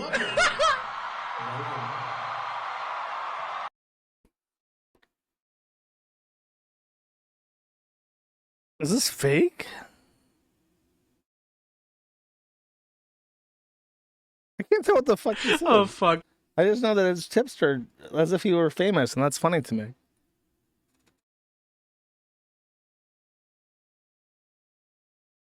It's real. Okay. Look, I don't know. I don't know what's real anymore. And the quality that my videos load out is too low for me to actually distinguish things. I have no idea what's happening. Alchemy for 10 says, the Necrocada, Ceiling Cats, and the XQC JPEG are my favorite Matty bits of all time. The XQC thing was pretty ingenious, I have to say. That was pretty clever. I'm happy to help, though. Euclid Sneed for one says, I love Bossman content more and more. We share the same birthday as well. Hope he gets unbanned soon. Me too. Maybe he should be unbanned for his birthday. Evil Eddie, I know. Come on now. You have to throw my boy a bone. You can't just do this not on his birthday of all days. Come on. Light Rose for one says, Josh, come out of the closet. We know you love Jack. His name was not Jack. It's Austin. The Lion King for one says, meow meow music suggestion for another time. Thank you, bro. Unkind Naysayer for once says vulnerable Kiwi Dynamo. This is a faker. Vulnerable Kiwi Dynamo. I have this mole on my scalp that's acting weird. I need your unprofessional medical opinion on whether I have brain cancer or not. Well, it's not. A mole's not going to be brain cancer. It's going to be skin cancer. You should probably get that looked at, though. You should probably also wear a hat or something. If you're outside in the sun all the time and you're just like letting the sun beat down on your fucking scalp, you might want to get a hat. Chloe Dante for 5 says there's a sort of meta humor on the Lolcow podcast, and that Keem thinks he's a mastermind manager facilitating a show about retards when he's at least as retarded as Wings. Well, he's got a lot more money than Wings. I don't know. He did convert to Judaism at some point. Genocider CO for 5 says, enjoy some pizza money when moving back to the U.S. Take a good look at the ISPs in the area. Some only have one shitty ISP that control the phone, internet, and TV. Others will have quite a lot of choices. Yeah, I know in Florida that they usually have monopolies. You don't really have a choice. When I was in Portland, there was like an abundance of choice, but that's like a big city, so I don't know. I'll have to look and see. That's sort of like, I've thought about moving out rural, but when you move out rural, you do usually only have like one shitty ISP, if that. Like some places only have like satellite internet and shit. And I don't know how good Starlink is, so I don't know if Starlink is like, I'm pretty sure Starlink is like reliable, but like slow. And I need fast internet because I literally can't manage my stream archives on the connections that I've had for the last year. Which is why I am so far behind on the archives. Like the first thing I want to do when I have a 1 gigabit per second connection again is go back and fill in all the gaps that I've left, which hurt the podcast listeners, you know.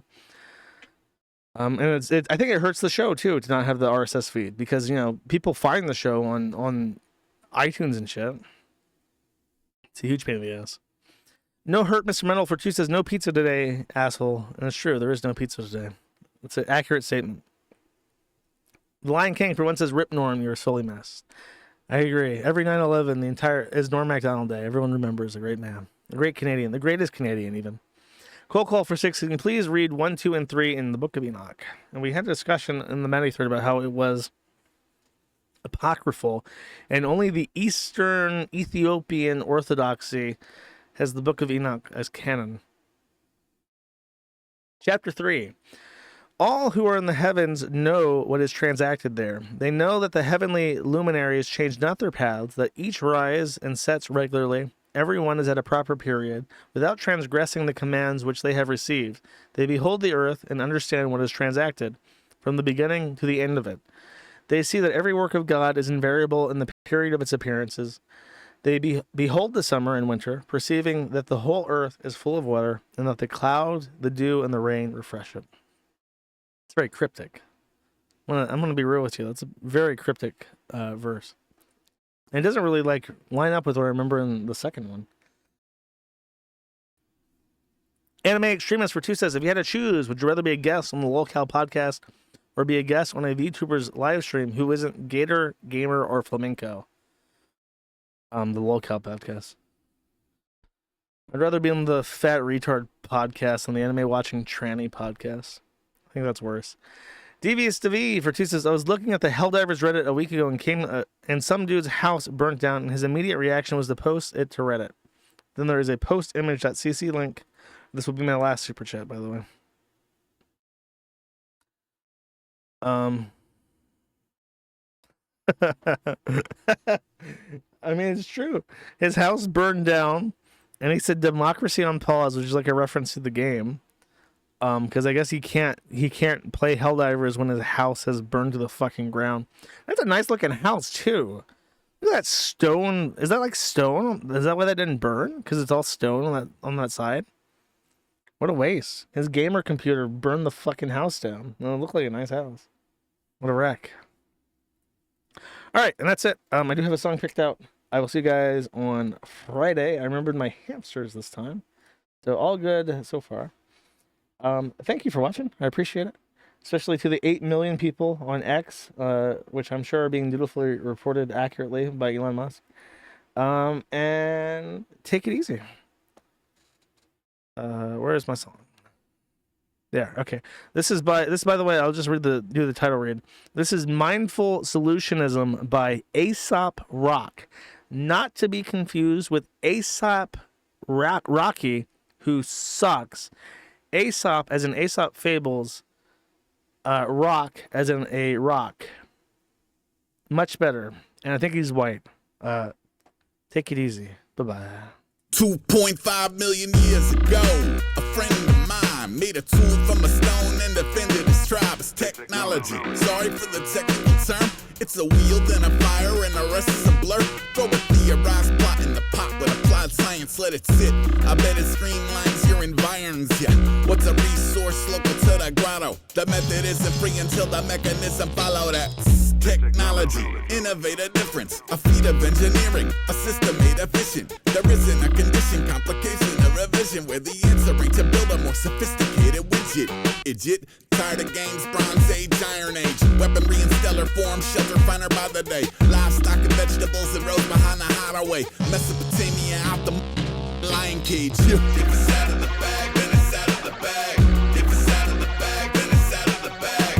If it's out of the bag, then it's out of the bag. Now that is a powerful cat. Now that is a powerful cat. Now that is a powerful cat. You take a lever and a pulley and a winch and a wedge. You get a labyrinth of aqueducts and pyramid steps. Before the Jesus Archimedes on that miracle tech. Year zero, you can build a future rearing its head. Put a shoe on a horse, shoot a man with a gun. Steam powered bifocals and mechanical funk. Manipulate electricity, no it cannot be done. Yes it can, ain't a damn that could cancel the flood. True to human curiosity. At the tree of knowledge, pulling genies out of bottles. Stealing from Leonardo's. Plane, train, auto, hauling space age cargo. Bizarro technology, every day is tomorrow. Telegraph, telephone, you could blur a door. Simple Kipsy from a cozy geodesic dome in Sydney. You could write a letter with no paper. You could fix anything with a laser. If it's out of the bag, then it's out of the bag. If it's out of the bag, then it's out of the bag. If it's out of the bag, then it's out of the bag. Now that is a powerful cat. Now that is a powerful cat.